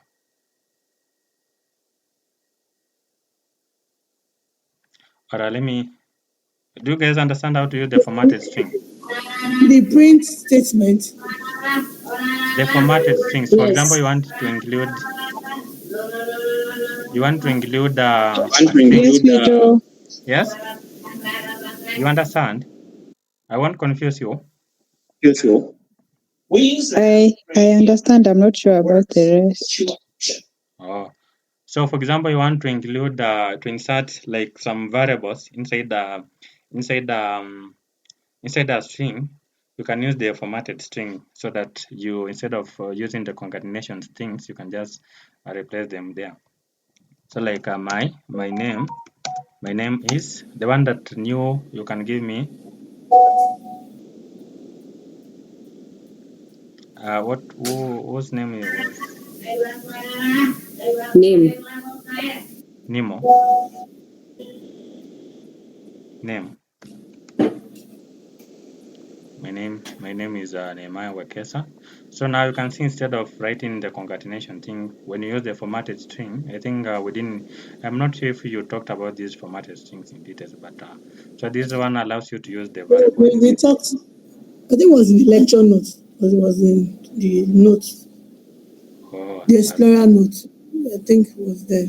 So something like that. okay, that's wonderful then. So so here instead of passing, you can add in what age, and age. So I should have used also the another and. How can I make this statement to make sense? My name is that, and age and the height. Let me use here a comma. Let me use a comma, and then here I'll say and age and 2 meters, 3 meters, and the height. Let's see if it will work or not. So my name is Nehemiah Okesa. I'm 60 and 3 feet, 3 meter, 3 meters. Yeah, meters. So guys, yes, They're very short. yes, yeah, I'm very very short. So guys, you now understand that once you've defined your argument, your parameters with three.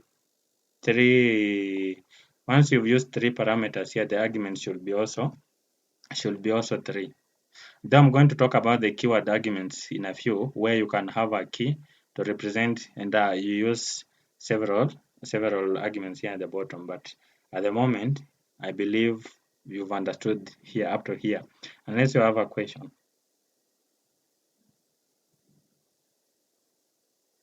So guys, in a nutshell, a parameter is like the variable listed, inside the variables like are these things that are listed inside the function, and then a parenthesis, and then are these things. They are like these variables. So these are what we call the parameters, though they are used interchangeably. And then these things here at the bottom we call them, arguments. Arguments, these are the values that is sent to the function when it is called. These things. Though you can even use the arguments here. That you can call these things argument. They just refer the same things. Now, you understand that once you've used a particular number of arguments here, you have to call it with the same number of values for these things. Now, I want to talk about the arbitrary argument. Sometimes they shorten it with these. Sorry, one moment, Yes, Nehemiah. yes. That the print statement and the second statement and the third statement, they can interchange. The farm could be on the second row. Pardon? Can the farm be on this farm statement? Can it be on the second row, then print be on the third row? No, you have to call it there at the end. Okay, you have to print before you call it. Yeah. You have to. Okay, is it like saying return or something? Yeah, this is like the print function and the return. I'm not understanding. Or maybe someone who has understood you can try to explain maybe. Okay, Fiona. Okay, Fiona, the issue is that that farm statement is not part of the function, He's calling the function separately. So the code block for the function ends at the print. So that farm statement is calling the function. You could as well write it on a separate line, So that's what's happening. So you can't interchange what is in the code function with something that is separate entirely. It's calling it out. Yeah, exactly. Yeah. Okay, because I saw return, so I thought when you are using function. Okay, right now, yes, it's possible to use return, but right now, what he defined his function with, he wants his function to print. Is the instruction you give it that it will obey. Yeah, so he wants his function to print. Okay, thank you. Okay, you're welcome. And also that one reminds me talk about something like before I forget, I know I can forget to talk about the types of variables. So a variable that you have defined inside a function, they are called the local scope. So for instance, let's say, let me use just x. Though guys, I say that it's not a good practice to use these things. You have to be descriptive. So let me call it, I said I want to include something here. Let me say something like occupation. Let me say single this time. Let me say single. So let me try to add it here. So when you use a variable inside a function, it's called the local scope.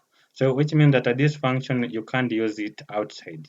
You can't use it here outside here. Like let's say print what? Print X. Did we use somewhere X? Because I told you that this notebook remembers everything that we wrote above there. But I believe we didn't use X somewhere. But let me use W. I'm sure W I didn't use somewhere. So you can see this one it won't work. It won't work. You can see W is not oh sorry, I should have used here also W. It will return this one.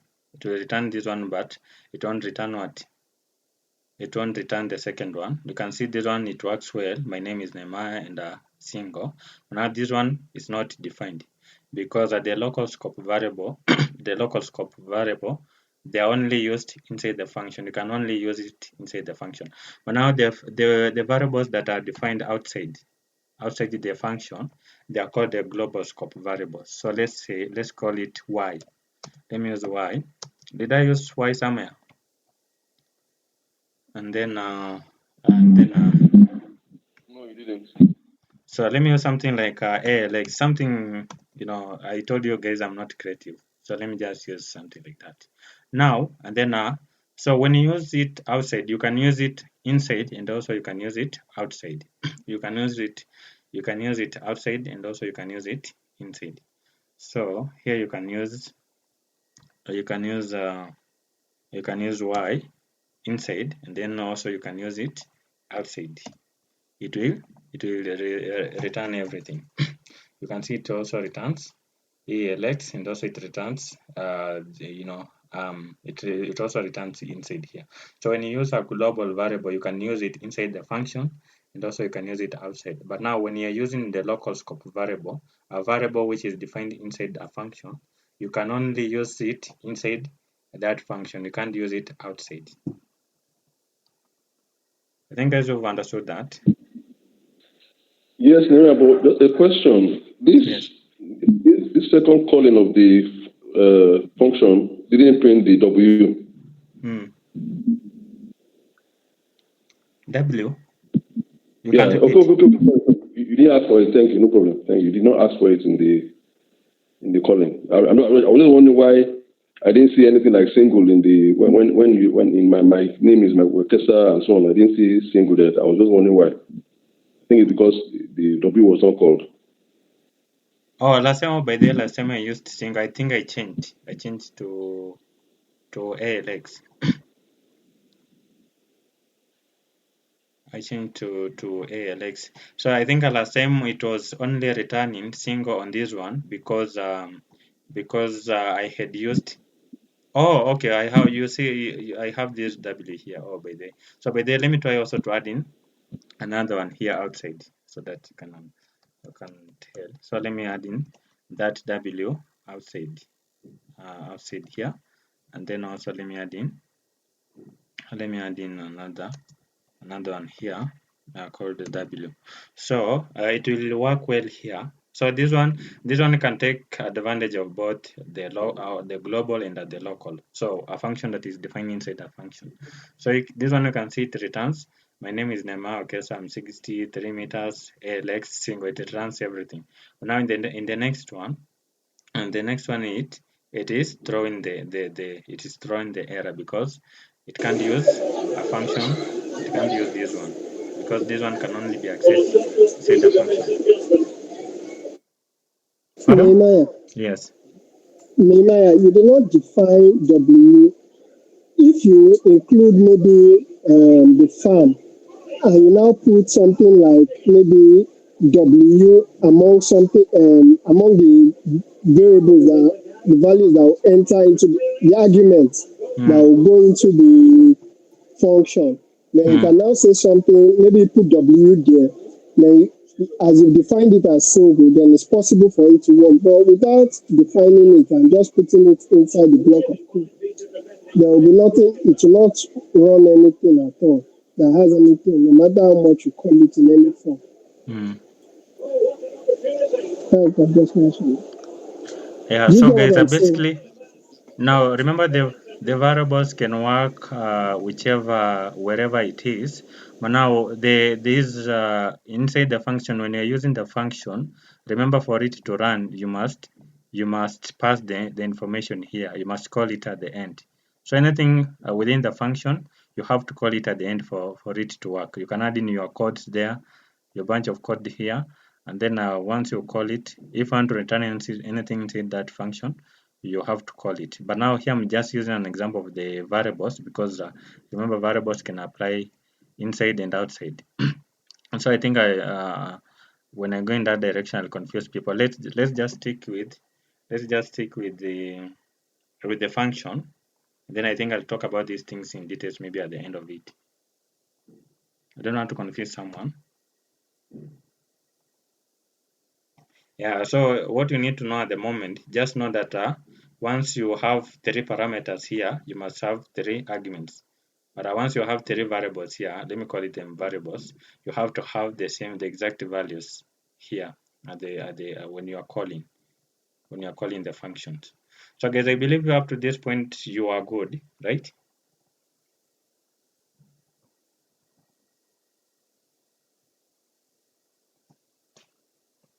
Or you are confused?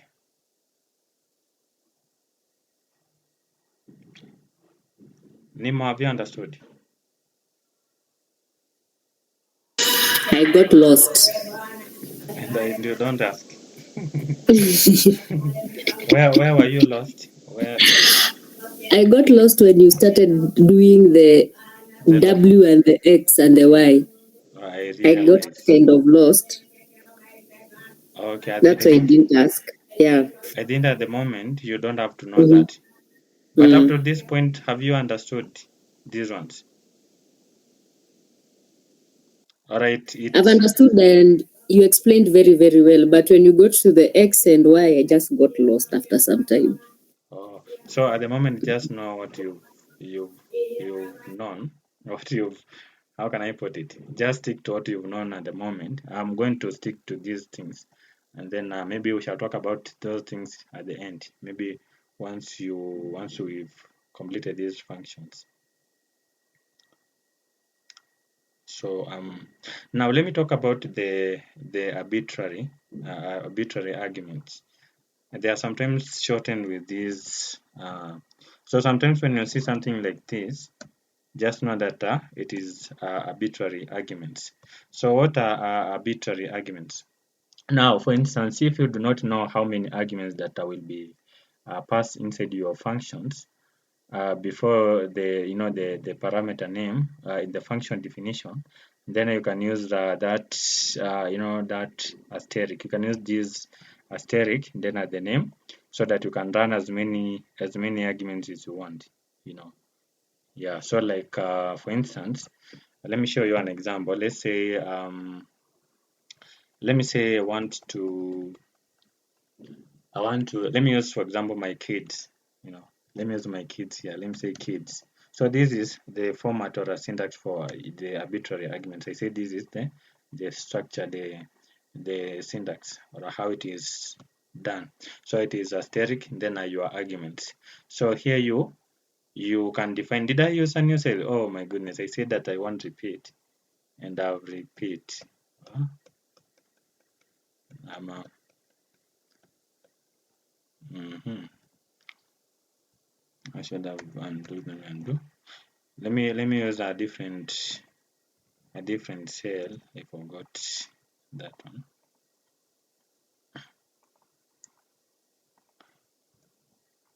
So for arbitrary, once again, let me repeat. For arbitrary arguments, now like for instance, here you realize that once we were trying to call to call. So let me undo the first. So we're trying like for example to run when we run something that doesn't have the exact number of arguments like this way. It was throwing the error that it's missing one required positional argument height because we removed one argument here. So guys, if you do not know how many arguments that will be passed into your function, then you can do it. You can add in the asterisk. This is what we call the arbitrary argument. Arbitrary argument. So let's say, for example, let me use an example of kids, my kids. And then, so here in that case, here you can pass in as many as you want. Let's say my kid, my firstborn is called child one. Child one. My second born is called child two. Child two and so forth. I have around 6 of them. Let me call this one child child three and several and others. So for this one, you can just do it. You can do this. Let me delete here.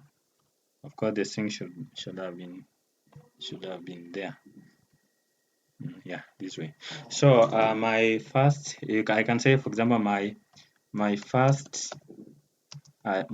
child is, and then now to define that thing, you can use my first child is, then let me concatenate. Let me this time use concatenation. Let me say plus, and then you define now this thing, this keyword that is used here. You say kids, and then you define the index. You say kids, and then you define the index. So the index of the first child is alright, let me say my first, you guys, you understand indexing in Python. We say that it begins from 0. Let's say my first child is, and then let's say child 1. So you can see it returns what? Child 1. So it doesn't throw the errors. You can use as many arguments as you want. And let me say end.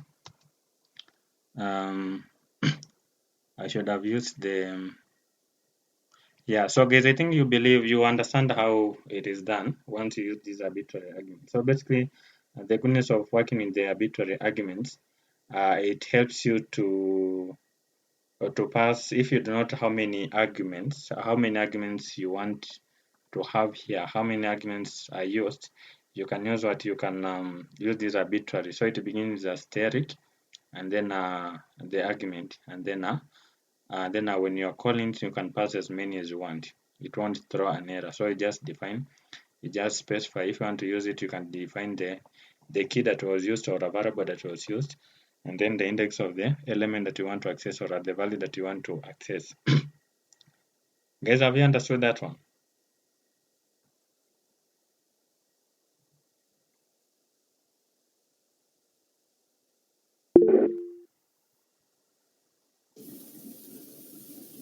So let me ask you, does this asterisk, does it apply to the first example where we had three parameters given? Can we asterisk two of the parameters and will the code work without providing it when we're calling it?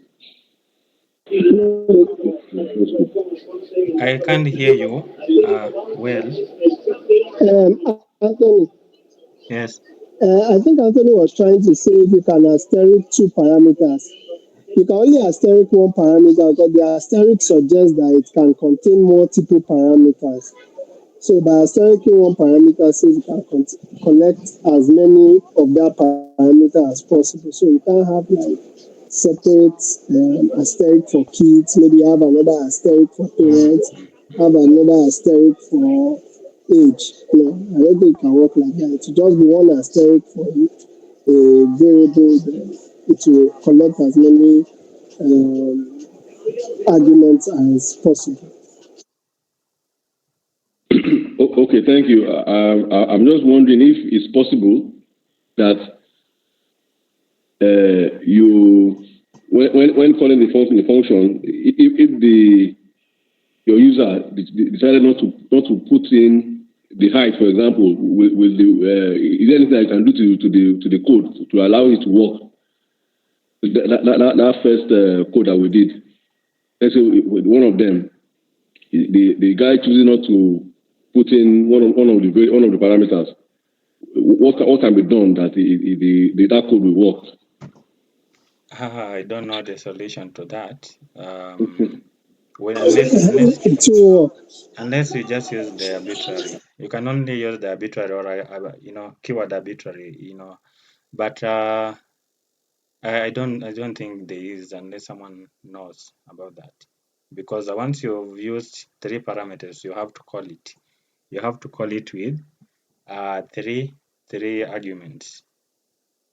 I don't know if there's a method how you can solve that error. Though you can add in the exceptions.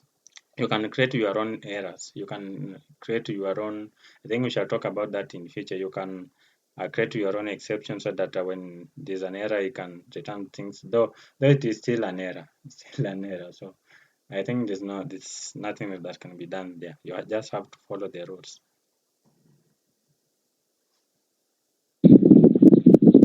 Thank you. Thank you. Yeah. So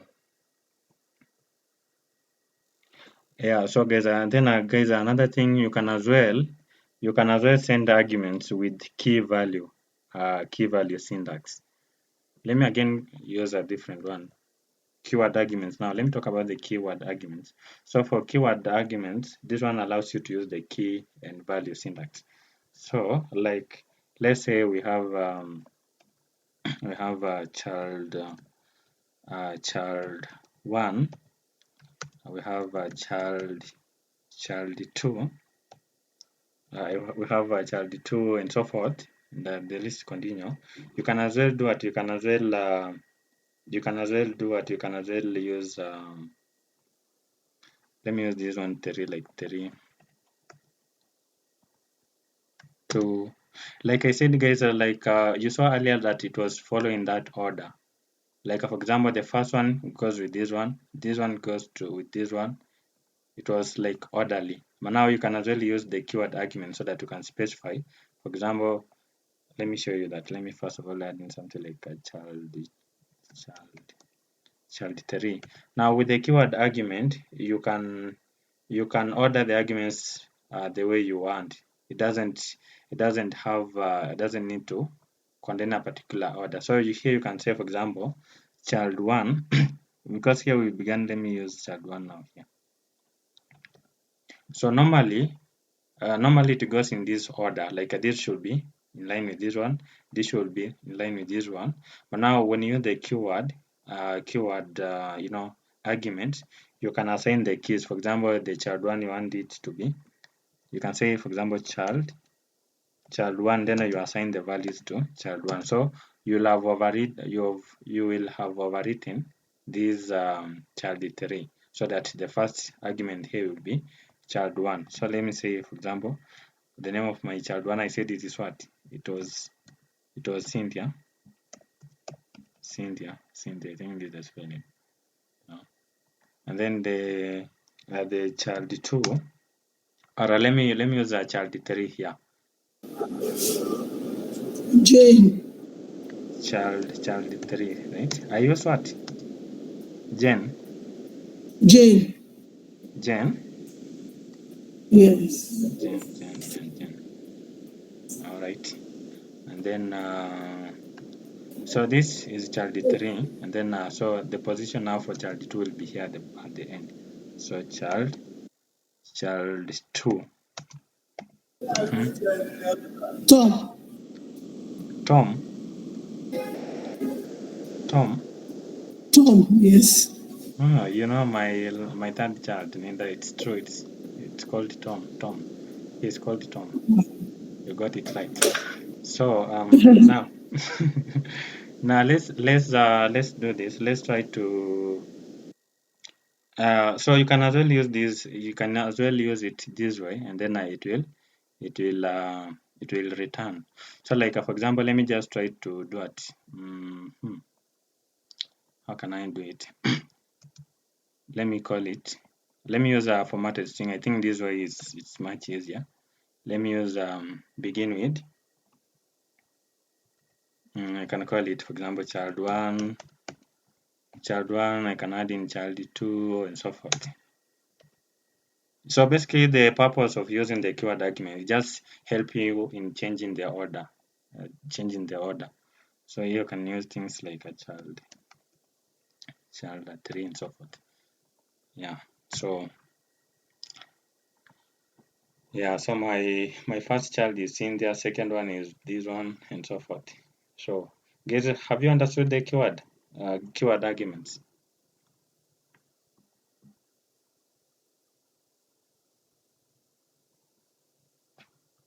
How many are sleeping?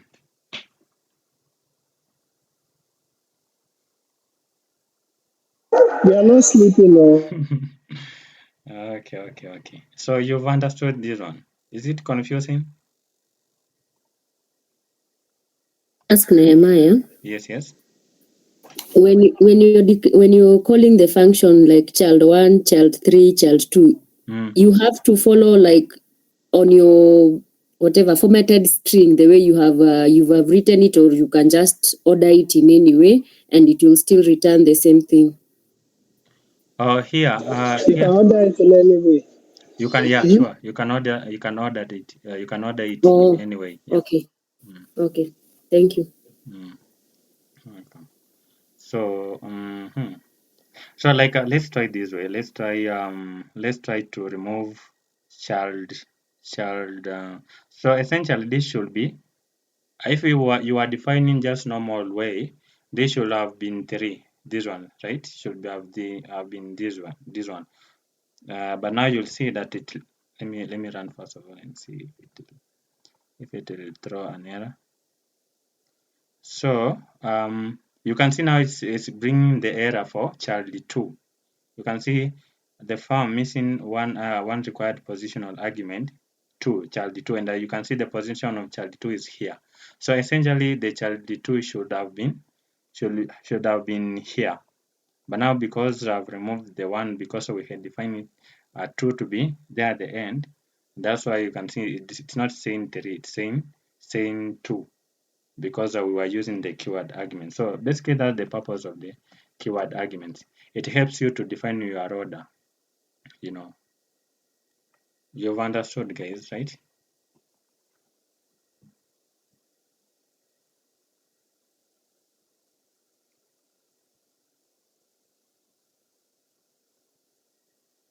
But you said I can order it in any way.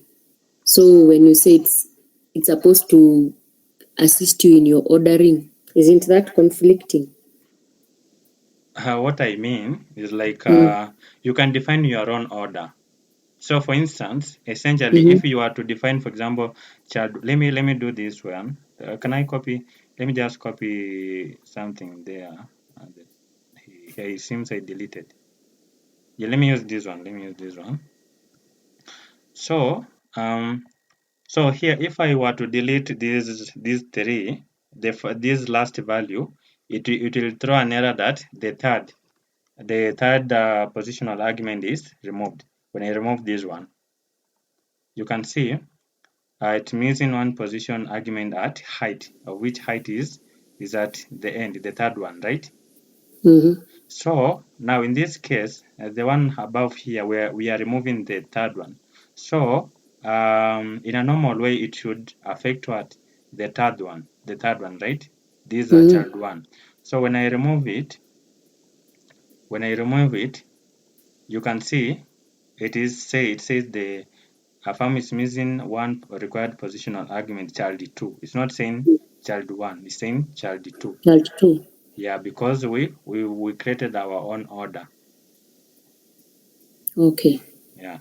So this is keyword arguments. It just helps you to change the order of the arguments.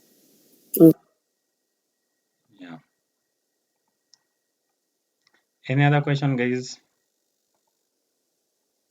To know that you are following. No other question. Yes, you have a question, you can ask.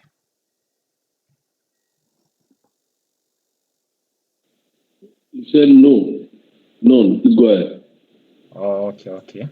So I think one last thing that I think can be of much gravity on their function. Once you know these three, I think you will be good. It's called the arbitrary keyword arguments.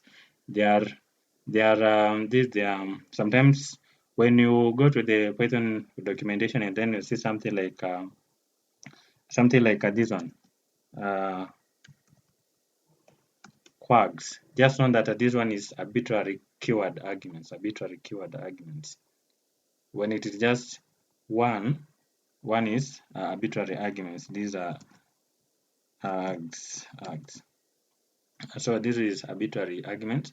Now when you use the keyword and then you want to use the arbitrary keyword arguments, it will have two asterisks, and then this is the it is written, it's shortened this way, arbitrary keyword arguments. So guys, basically what arbitrary keyword arguments does, so if you do not know how many keyword arguments will be passed into your functions, so like in this case here at the top, we were, let me add here 3. Let me, and in fact I'll use, so like here guys, here we added the values that are exact, right? So when you remove these 3, it will do what? It will throw an error, right? It will say that it's missing one positional. It is missing one positional argument when you remove a value here. But now, if you want to return as many, or maybe if you do not know how many arguments are passed, are called, you can use the arbitrary keyword arguments. Just like arbitrary arguments, the one that were affecting just variables. Now for arbitrary keyword arguments, this one affects the keyword arguments, the number of keyword arguments. So let me just show you an example. Because I hate typing, I'll use this one. I'll copy this one. Now instead of these child things, this child one, child whatever, I can use what? The arbitrary keyword argument. So this is 2 asterisk. Then here I can say, for example, something like kids. I can say something like a kids, and then now to define, you can just say my child, my first child is, and then let me concatenate with something like let me say should be kids, referring to this variable, and then you say, for instance, let me say child, should be what? Should be child one, is it? Let me try to run and see. Yeah, so guys, you can see this one, you can add as many as you want. It won't throw an error. So if you do not know how many keyword arguments are passed inside this function when you are calling, you can use the arbitrary keyword arguments. So this way the function will receive a dictionary of the arguments, and I can access the items accordingly. So it won't throw an error. Have you guys understood this one?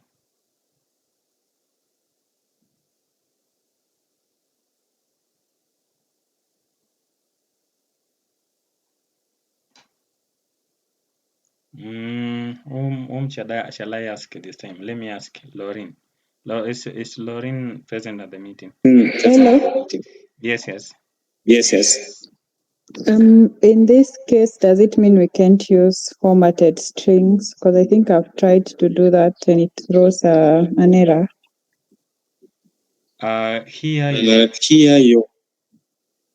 I don't Like know now why. when we are printing in this keyword arguments, so if can I use formatted strings? Like say my so if my first child is, because I think what you have done is concatenation, and then it's like you've given the position. Oh, I don't know, you have referred to that. Able try using formatted strings, you tell me whether that will work. But why are your formatted strings in? I thought you would write like my first F, then the name. So the name should be my first child is, and then the curly braces. Inside the curly braces, you write child one, and then close that. Would that work? Like Like, let me let me try to explain step by step. understand. What are you saying? What are you Like what? saying? Like, I'm Parentheses. saying yes, and then inside the curly braces, you just write child one. That one That one won't work. won't work. Why? Because it should, Because I if should, you could have if you defined could here, have these are like a defined here, this is like a variables. variables. So when you're using So child when you're one, using it's like you're using the like you're values using the values direct. directly. I don't know if you're I getting. don't know if you're getting. So the So variables you the define them variables, here at the top, yeah, and then the values you define there at the bottom. yeah. So when you use it this way, it's like I want to access the You want to values, access and the they are the value values itself. at the values. Yes. You understand them? You understand them? I think you broke at some point. You said I want to access the values, but So I say that so the I things say here that at the the top things here at the is like top a variables, like a and then the variables, things here at and the the things bottom here is at the like a bottom values. is like a value. So when you are trying to So when you are trying say to a say child one, child it's one, like you want to like I want to execute the value execute itself. the It's value like itself. Like instead of passing instead the of passing variable here, the you're passing variable the here, you are value. passing the value. That's why it won't work. That's why it don't work. So when you use square brackets, exactly what are you doing? Let's try first of all to see if it will work, and then I'll explain. First of all, let me Remove, I think, the many calibrations. there many, yeah, sure. Mm. I don't know. Like remove I all think the what she's calibrations. asking, you should remove child one first. Remove child one first. I remove. Not really, no. No, remove kids. Sorry, remove kids first, and leave child one in the chord bracket. That's what she's saying. Am I correct? I remove this kid. I'm not understanding. So my first And step also remove the is, square brackets. That's I what think we she's saying. tried.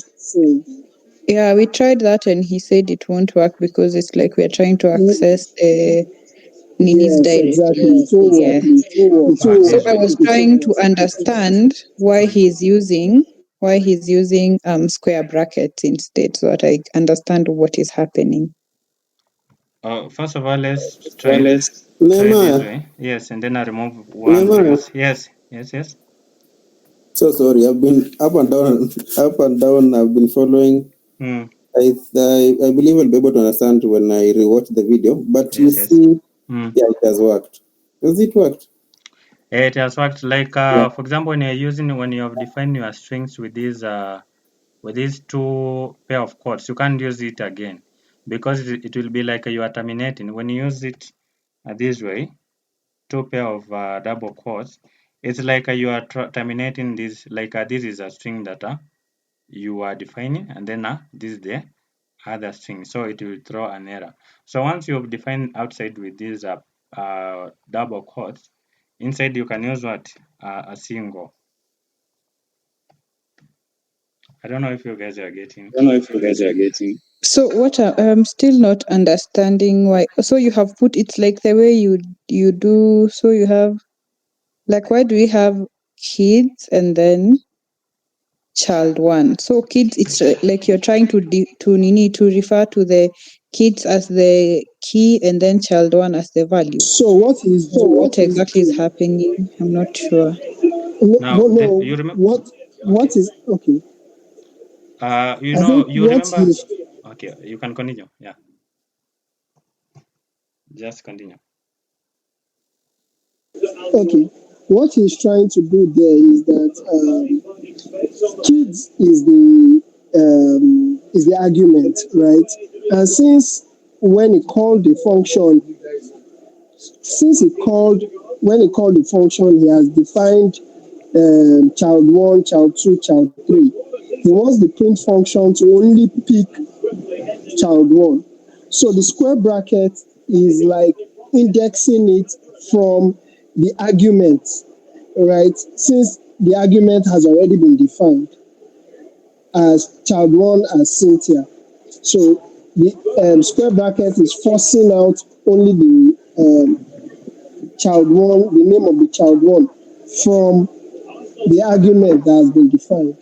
So if you remove that child one, it will print out the name of my first child is Cynthia Jane Tom. I don't know if that clarifies what you're asking.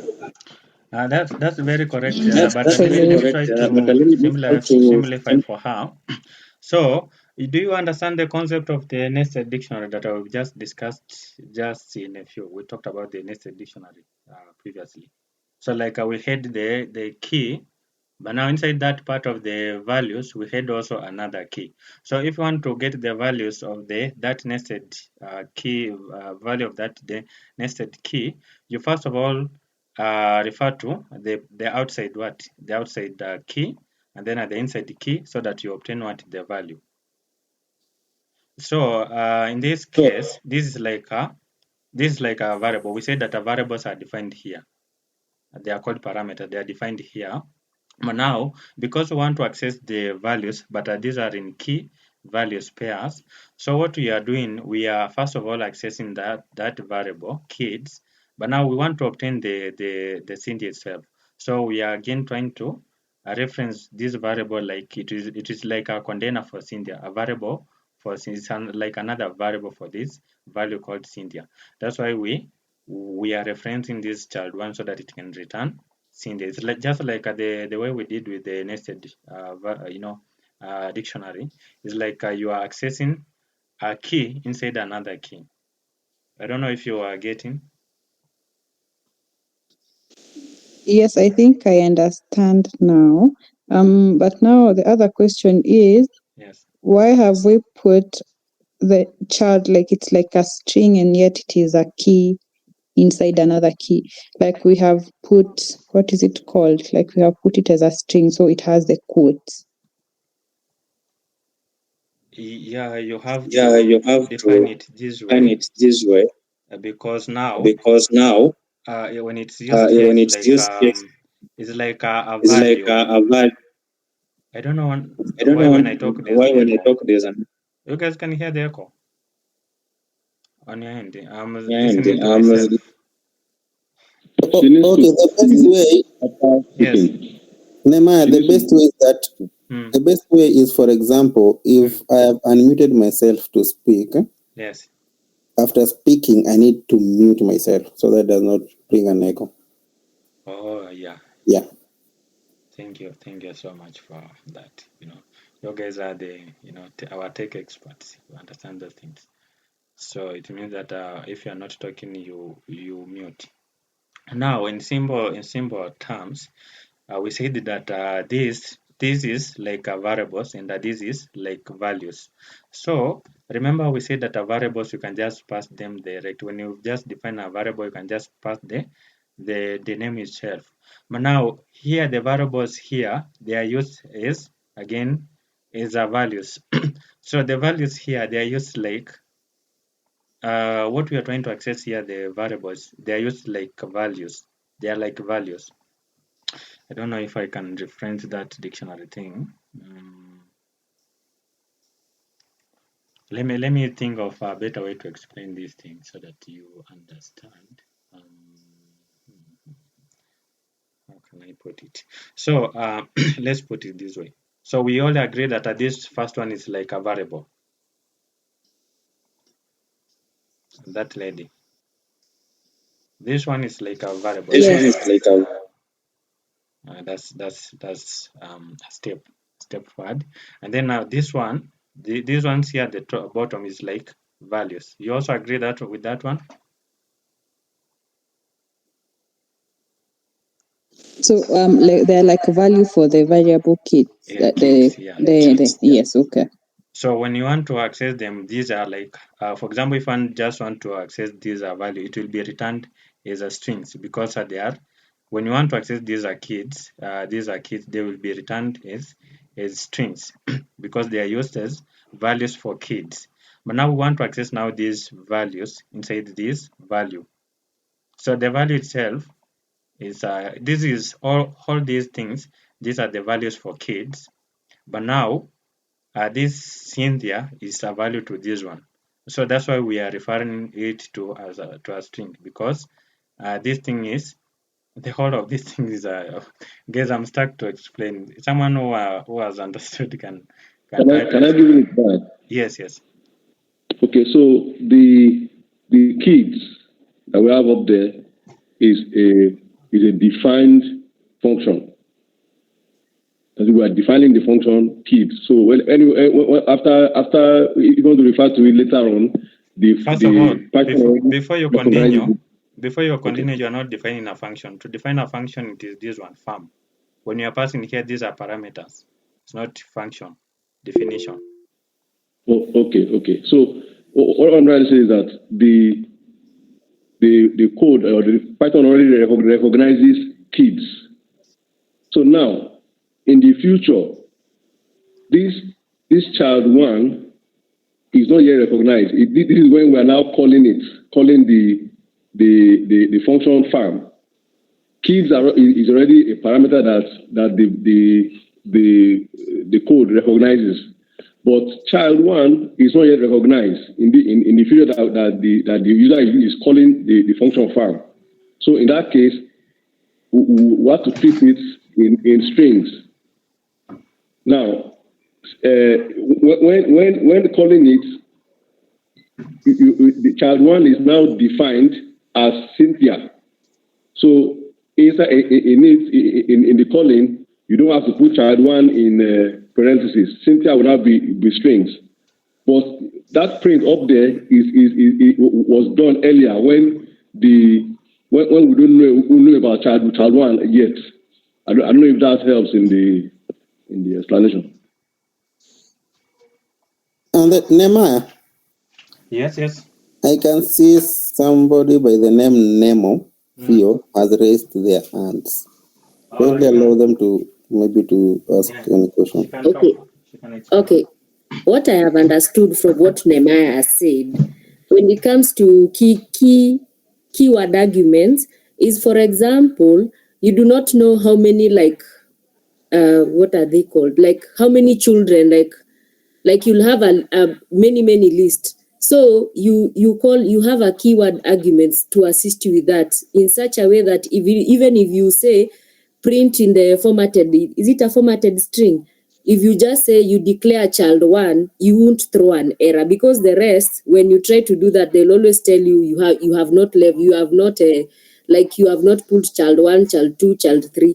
But when you say you use a keyword argument, it just, you can declare one or you can declare as many as you want.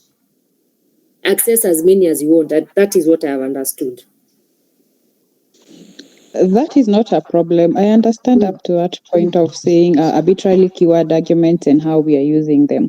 I was just trying to understand that part where he has written kids, and then he has written the kids the parameter what he defined at the beginning, and then inside again he has passed this other argument of child one, and then he had put it in, what is it called, in quotes, so like a string. But I think as they have explained, I have sort of understood, because I tried to print it without, like, it's just kids without specifying child one, and it returned something like tuple. So everything was like child one was in quotes, Cynthia was in quotes, so it returned everything that is under the, what is it called, uko chini, where we called the function. Yes. But now when you had code child one, it will only return Cynthia. Child one. So, yes. Exactly. Okay. Thank you, guys. I wanted to explain here, but you've simplified. Simplified it. So I was trying, like, for example, if I just want to return the kids, so the kids, it will be like the the variable for all these things. So like when you just run this one, you can see the output. They are in string formatting. That's why we use the strings here. But the explanation of Nemo is very wonderful. Yeah. So I believe we are good. Unless someone has a question there.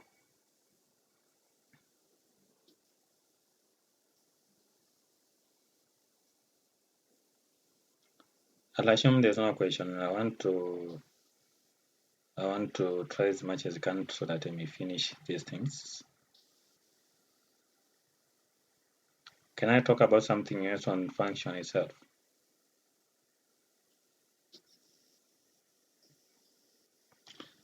No, I think let me do that because you're not talking. I'll assume there's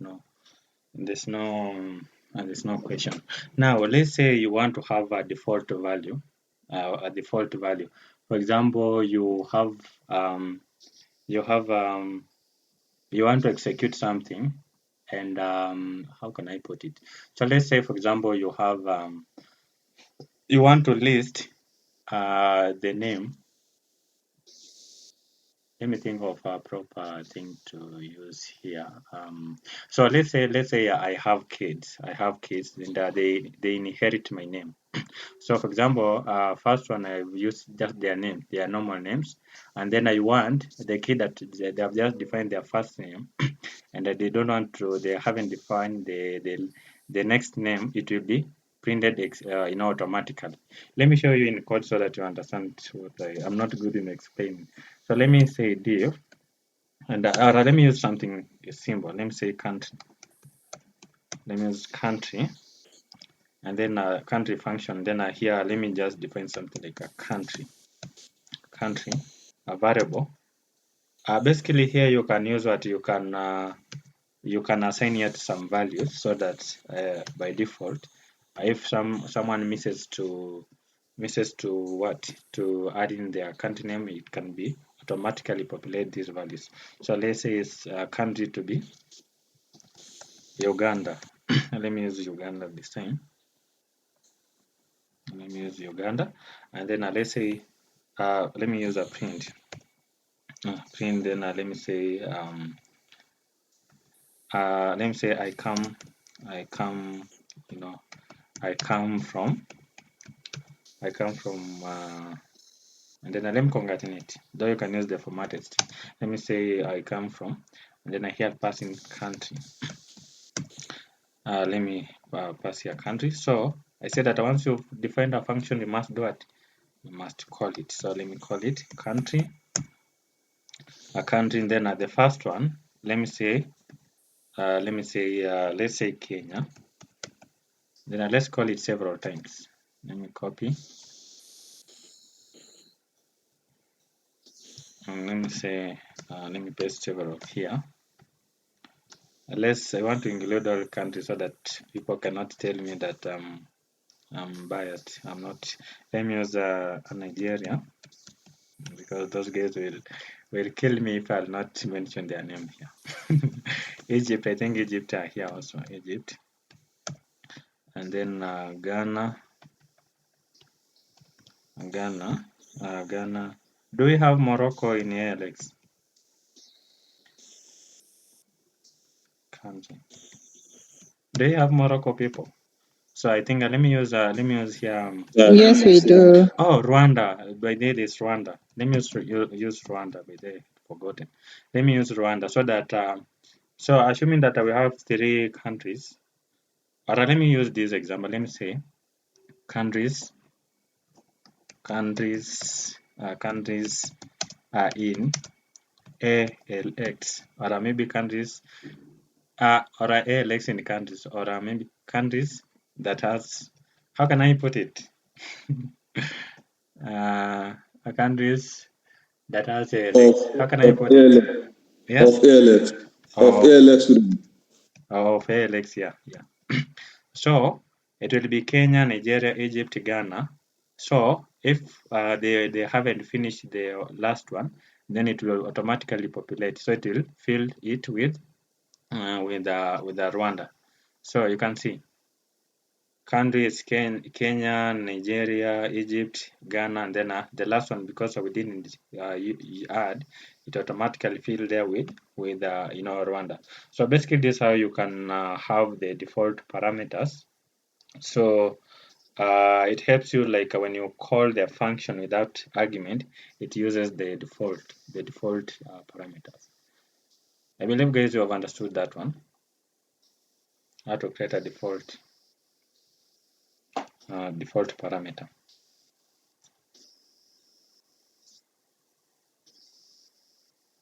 But things are getting serious.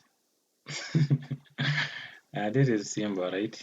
You can speak and can say if it's hard, or maybe if you have understood. But here, silence is not good. If you haven't understood, it's better you talk than to keep silent.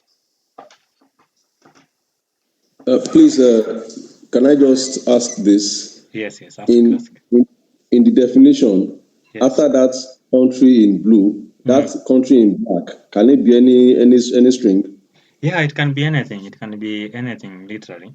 Let me call it nation. Is it called? What can be a synonym for country? Is it nation? Yes, yes. Any word is fine. Let me use a nation. Nation. Yeah, yeah, nation. Yeah, I can see it still work. Or let me use you said the Morocco is there. Let me use the Morocco, so that you can see there is a change. You can see it works there. So this is just like a variable. You can use anything. You can even use that X thing. You can use the X or Y or Z. Though it's not good, I told you. It will still work. So guys, I believe you know how to deal with the default parameter, to create the default parameters. So that in case people don't fill in their name, it will populate, automatically.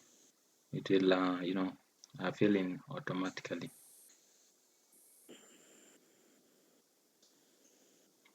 Alright, let me use a good example. I was using my kids. Let me use kids the same. Let me use kids so that you see how it works. So let me say kids, kid, and then here let's say my name, my how can I put it? Let me say child one here. Let me just say child. This is, how can I put it? Let me say child. One of my child is, let me use here. Let me use one. I'm not creative, guys. One of my child is, and then I'll use, for example, this X. Let me use kid instead. Kid, kid, and then how can I put? I wanted like then to inherit my name. But I think, guys, it will confuse you. Let's just stick with what I've just taught you.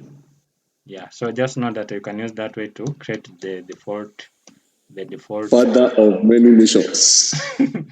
yeah, something like that. Yeah, but guys, I believe you understood how to use the default parameters, how to create.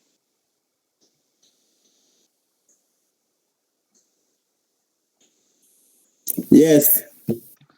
Wonderful. So let's talk about, we are finishing, guys. Let's talk about how you can pass a list as an argument. How you can pass a list as an argument. So let me create here a function. Let me call it the same fruits. Let me call it fruits, and then fruits. Then I'll call it fruit. How can I put fruit function? Let me call it my function. My function. Then here I'll call it. Let me just call it fruits. Fruits. Then I remember that it ends here with a colon. Then you should have some indentation there. But now this time here I'm going to use a for loop. You know the work of the for. Here it is used, for example, to iterate things. So let me use for example, for x in food. Remember when it's used in fruits. When it is used here is like a variable fruits. In fruits. Yeah, in fruits. Then I say print dot print. We shall talk about these loops, guys, in details maybe in our next meetup. And then now I said that we want to use the to pass like the list is an argument. So basically, guys, you can send any data type. I'm using just a list. You can send any data type of an argument to a function like a strings, number list, dictionary, and so forth. Then it will be treated as the same data type inside the function. So for instance, this way, let me just create here. Let me just call it. Let me just create. Let me call it food. Call it food, and then this variable, and then here I'll pass here what I'll pass here. I'll pass here. Let me pass here. Or let me call it food. Let me call it food. Yeah, food. Food. Then here I'll pass here. I'll say a list. You know the definition of a list. A list is defined with these square brackets. Then here I can pass in my favorite fruits is always apple should have, but the banana should have begun. I always forget banana, and then also I like sweet things. I only like sweet things, like let me use mango, sweet fruits, and then so here I should have now used fruits, fruits, and then let's call it. You know how to call a function? Use the same name. We shall say my underscore function, and then here you can pass in what your fruits. That way, let's try to run it, and then again, guys, you can see it. It has iterated. So basically, guys, you can send any data type of argument to a function, and you can use anything. We just use a list here, or you can as well use a tuple and so forth. You can even use a string, and then it will be treated as the same as the data type inside that function. I don't know, guys, if you understood this one. Even a dictionary. Yeah, you can pass there any data type of an you can send any data types there. You can send any data type of argument to a function.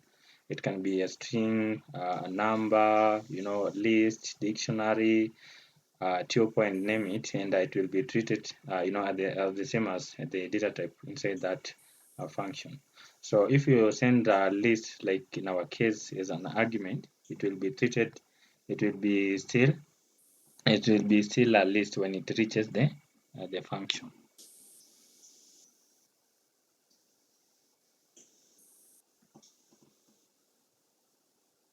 Are we together?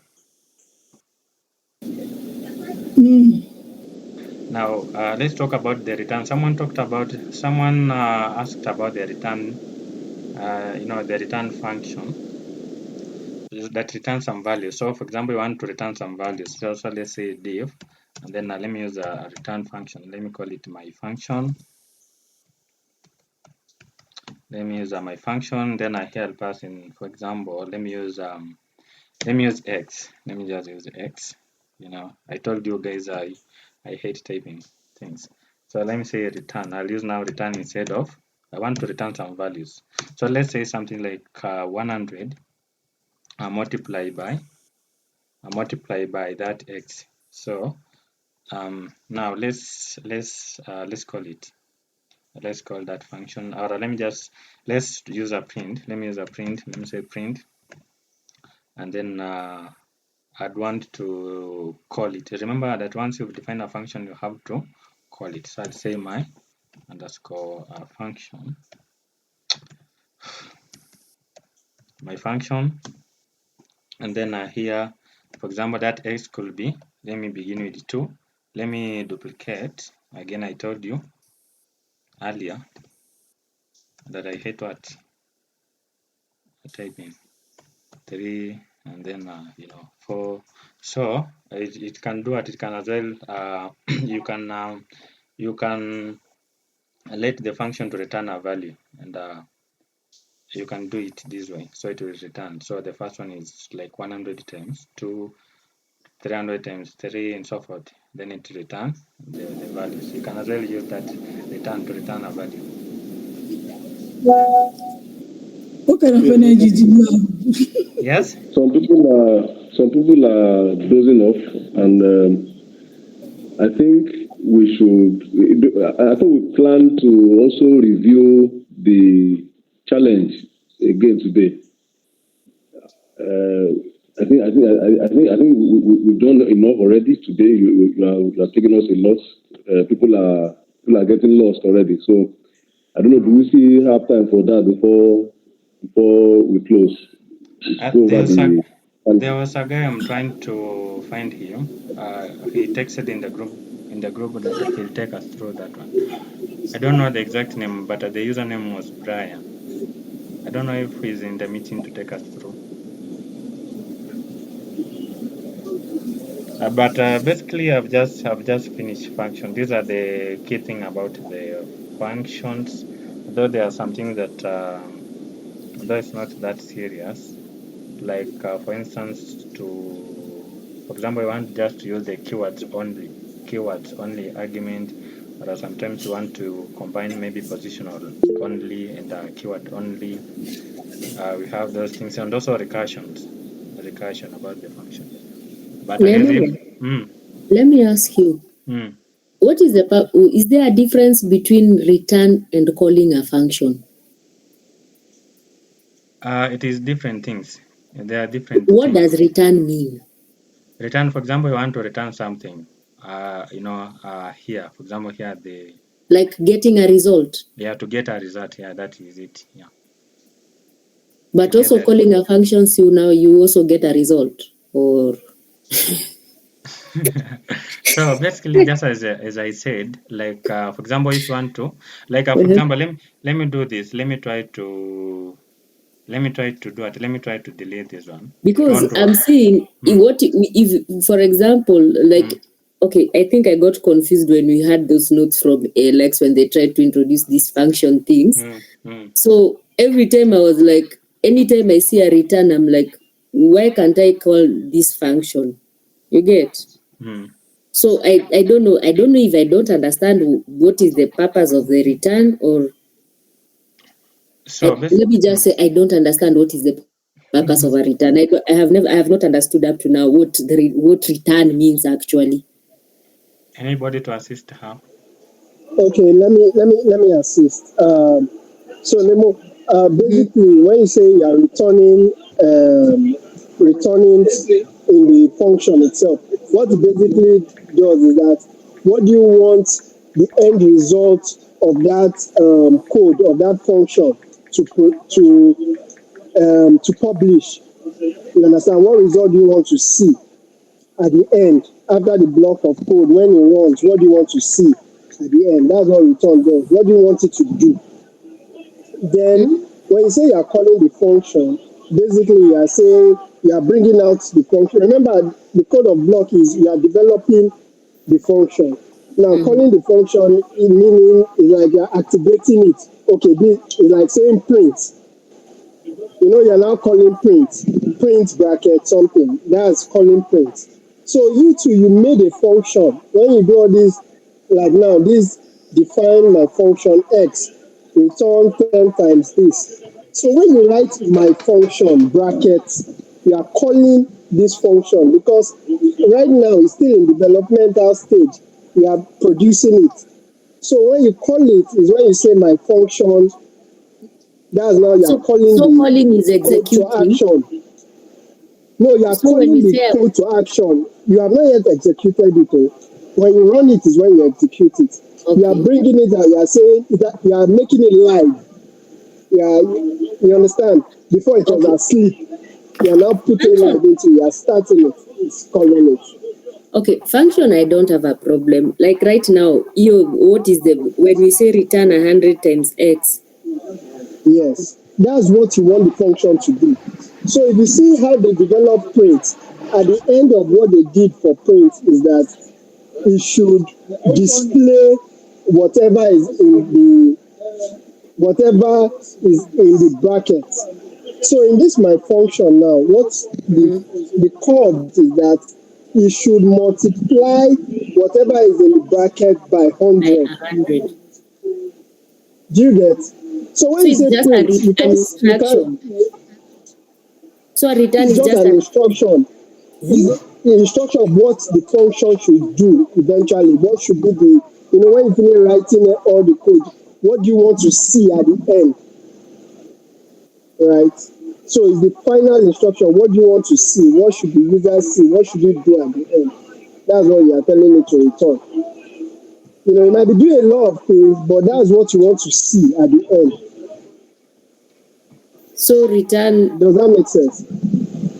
Okay, maybe Yes. maybe Maybe it will make sense tomorrow. to make to make it simpler, you all agree that once you've defined, just as we introduced Python, we said that once you Mm-hmm. define a function, you Mm-hmm. have to call it. Now, when you Yes. use the return statement, this one Mm-hmm. is used like to exit a function and and return a value to maybe to the caller, to the caller. So the value can be like in this case we just use an integer, but it can return any data type such as numbers, strings, and more complex data structures like the list, also dictionary. So basically, the return statement allows a function to produce a result that can be used by Mm. the rest of the other programs, or other function. You can reuse it with. other functions. So these ones is like it marks. Pardon? No, it's okay. It's okay. Sorry. Okay. Let's continue. So once again, let me repeat. Like if you define a function, you have to invoke it or to activate or to call it for it to work. So anything on the code, on anything that you write after the function definition, it doesn't work unless you invoke it or you call it for it to work. So the purpose of this return statement is used like to exit the function, like to go beyond the function, so that something that you've used here, you can reuse it. You can use it in other other functions. You can use it in subsequent other programs or other functions. So it marks just the end of the function is execution, and the control is is, how can I put it? It's like it is passed back to the part of the program that that function called. So in other words, you can reuse it. It is like you can repeat it. That is what you mean. Yeah, sure. When you say return, I can use the same thing over and over and over and over. Yeah, sure. That's the thing. So like that return statements allow a function to produce a result that can be used by the rest of the program or other functions. Maybe that you might want to use it. Okay, thank you for that. No, if I may just add one or two. Yes. So in the definition of a function, there could be many calculations or statements or print or actions. So, but at the end of all these lines that you have coded under the function, this is what I want to see. Like Ray was saying, this is the result I want out of all these calculations. This is the result I want. This is what I want you to return. That's the function of a return. So, for example, in the definition of the function, you could see that okay, 1 plus 2 is equal to 5. Y is equal to Cynthia. But at the end of the day, return x plus y. That's the function of a return in the function. So when you are calling that function, it will now do all the calculations that you have listed, but it will only return the value of what you have asked to return to the rest of the code, like Neymar has just explained. Thank you very much. I don't know if that explains also. Yeah, so I think that's wonderful, and that's a better explanation. I guess she understood. So guys, should I finish or you want to do that thing? I was near finish.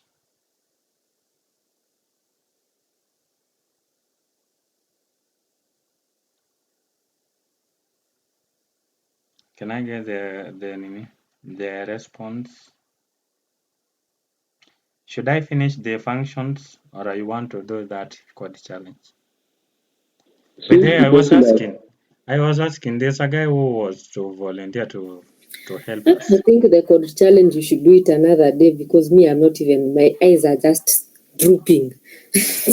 So we just finished Python function and then we call it a day, right? Yeah. Because I believe once you know these things, you can just do that challenge on yourself. It's not something hard. I said it's a 3-minute thing, but provided you've understood these things, functions, how it is used, and all that. Yeah, please go ahead.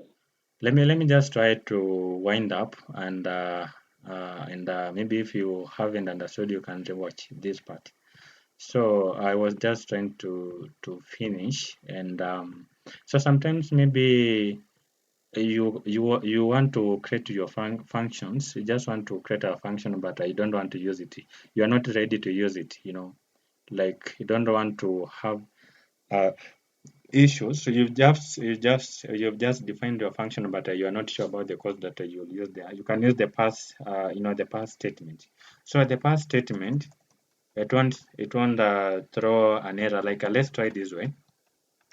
Let's try this way. Guys, you can see it throws an error because I've defined a function, but I haven't used it. It is saying that it is an incomplete input. So if you want to avoid this error, you just define a function that, but you want to use it later, you don't want to see the errors, you can use this as a pass statement. So when you use the pass statement, it won't throw an error, it won't give you an error, but so that you can skip that part, and then maybe you can return and do it maybe in future. So this is the this helps you to avoid getting that error. And then now, guys, the other thing is the positional only argument. So for example, you just want to use only the positional argument. So you can specify that a function can only have positional arguments, or only keyword arguments. So basically, to specify that a function can have only positional arguments, you can add in the comma and then at the forward slash. So let me show you an example. Let's say, and if, and then let me call it my underscore function,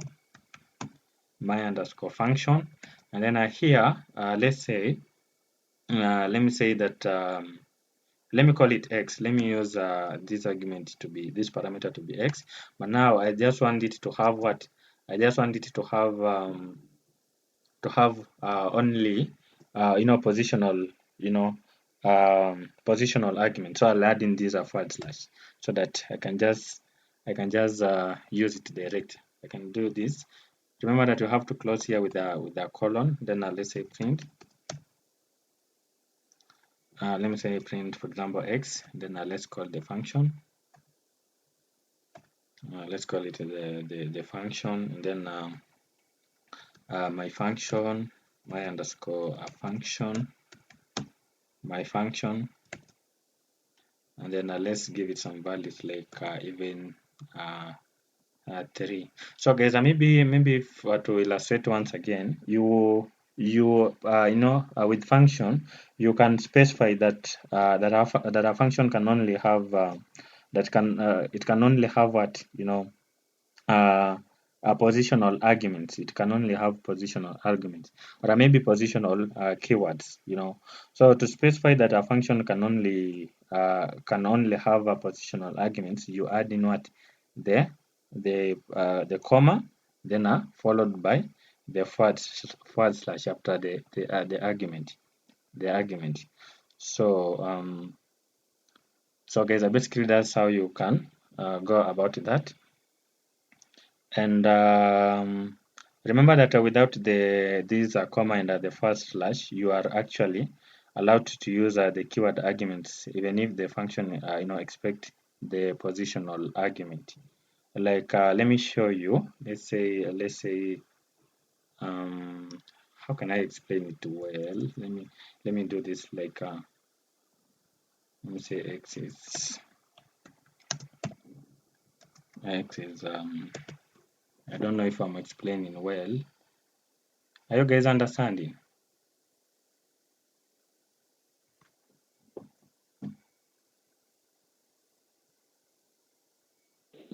Please come again. I don't think I got it.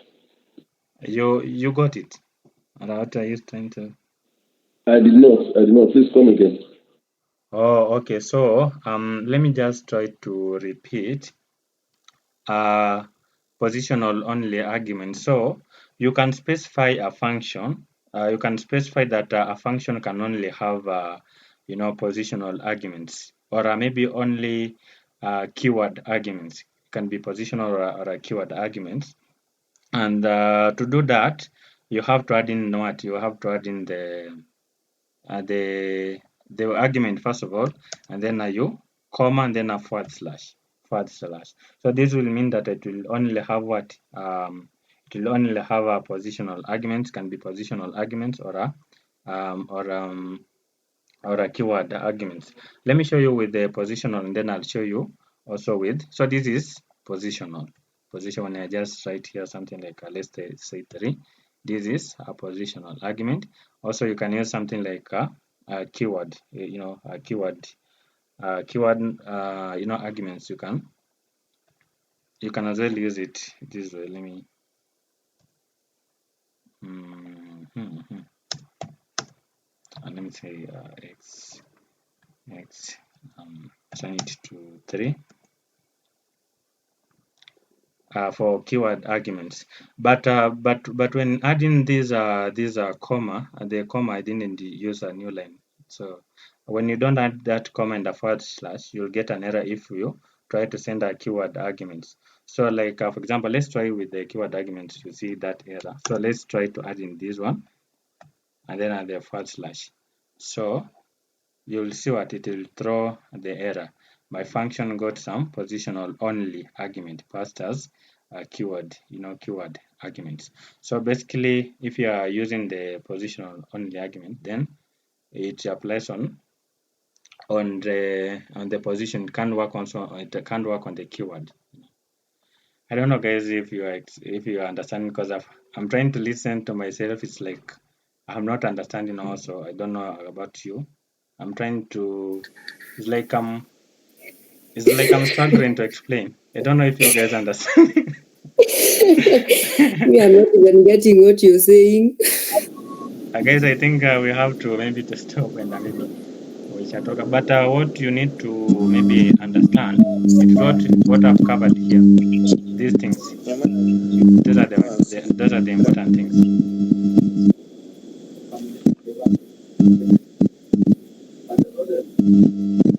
Also, the things called recursion, but guys, I don't want to complicate things. I don't want you to forget things that I've struggled to teach. Can we just stop it here?